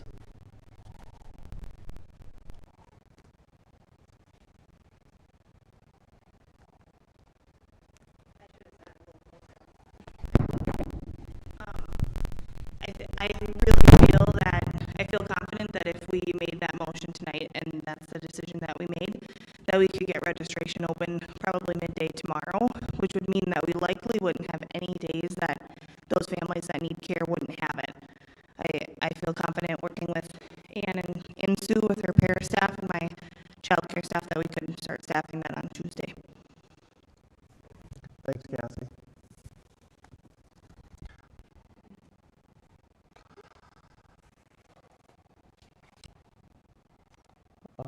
We do have a motion and a second. I'll call for. Is that enough time to get free lunches to people?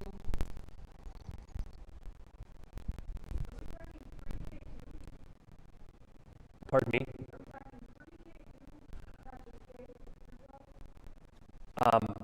So the first question with lunches, Sue supervises our food nutrition program, and I'm seeing a thumbs up there. They're functioning right now with our middle and high school, so I think, again, we could, like Cassie said, get a registration link out ASAP and find out who needs meals. We can also look at instituting some of the practices we had in place last spring with drop-off locations if there's families that need that. Pre-K, I'm not prepared to right now to weigh in on pre-K. I know through the executive order that we have the option to be able to look at continued programming, but I'm not comfortable without sitting down with those folks and processing through what that looks like in that window of time. I have one more question too. So if we're going to the distance learning for K through 12, what is the outlook for sports? Because I know parents are going to be asking questions.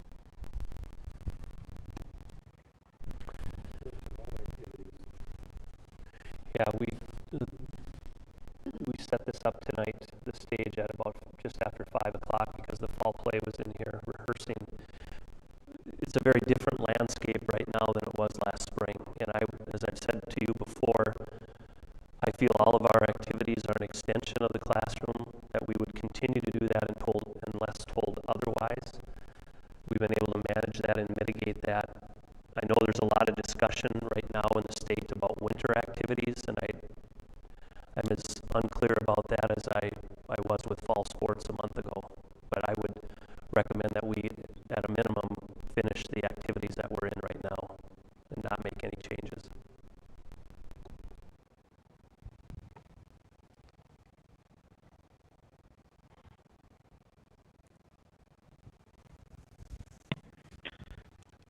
Mr. Johnson, as far as, so you had talked about the child care piece, you and Cassie had talked about the child care piece, can we also continue to provide the special education services to those kids, that have the higher need in some form during this distance learning? Yes, that's a really good question. Much like the middle school and high school have already done, their staff have come together and talked about which students to bring in. That transportation would continue. We'd be able to pick up students. So based on the recommendation of the elementary principals and their special ed team, we can make those decisions over that planning time and communicate with families. So yes. Thank you.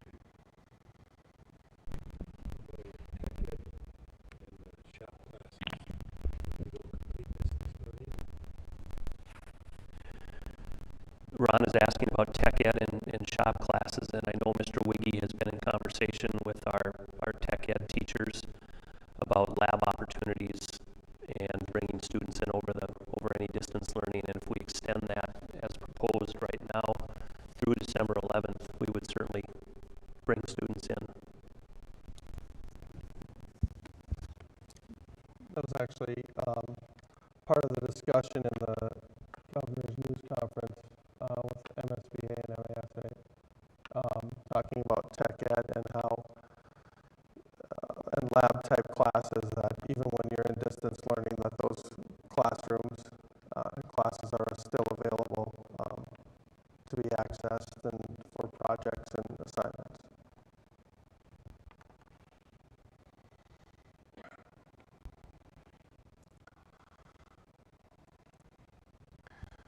All right, we have a motion and a second. Is there any further discussion?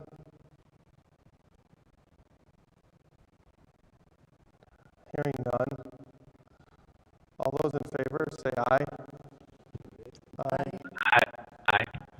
Opposed, the same sign. The motion carries.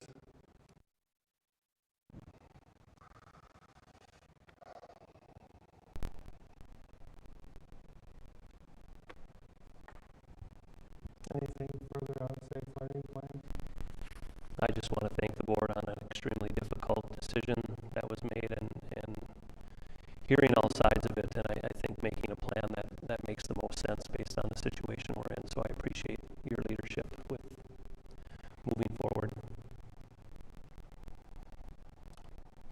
All right, we'll move on to item 8.10, Minnesota State High School League Foundation Grant Resolution.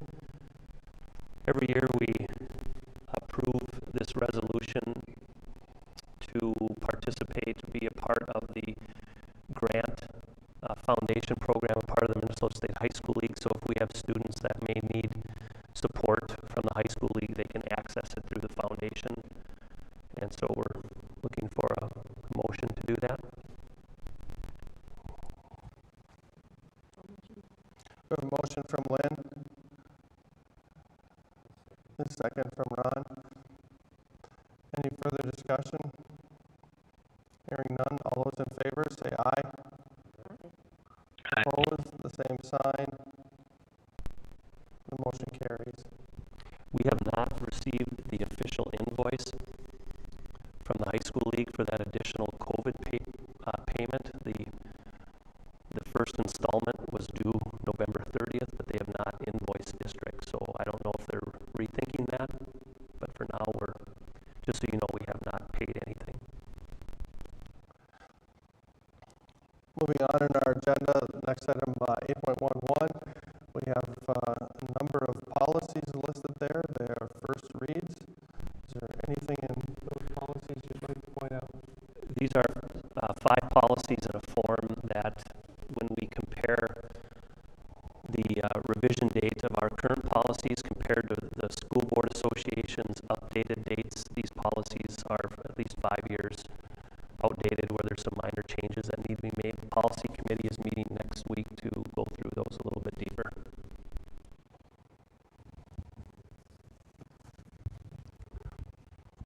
I don't believe there is anything under committee reports this evening. So, Superintendent report.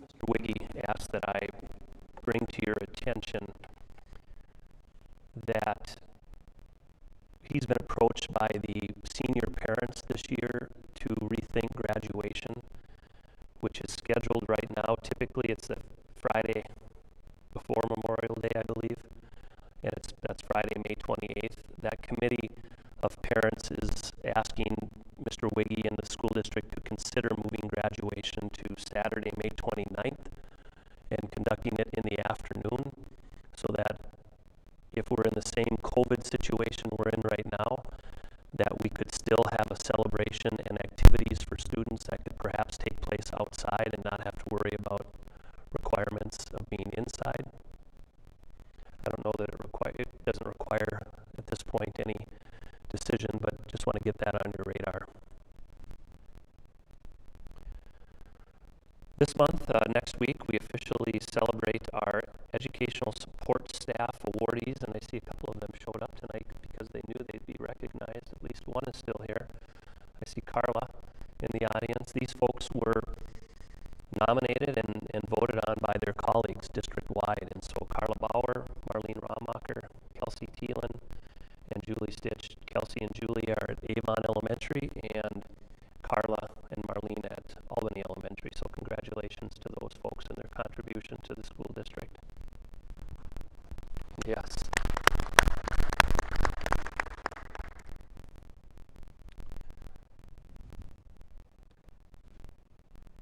And then school board members, to get on your radar, the annual School Board Association Leadership Conference, which is typically held in January. They just came out this week to notify folks that it will be a virtual event held in January over 3 days. So as you see that information come out, I'll get you more information. So if you want to register for any of the sessions, we can get you involved in that. And then we, as noted tonight through the election, we do have a new school board member beginning in January, Tim Sands. And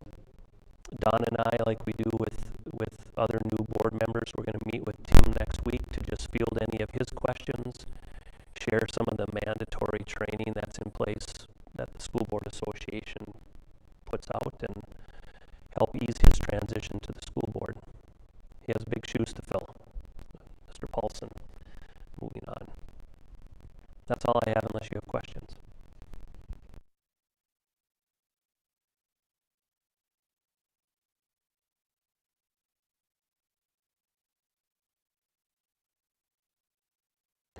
If there is nothing further, that concludes our agenda, so a motion to adjourn would be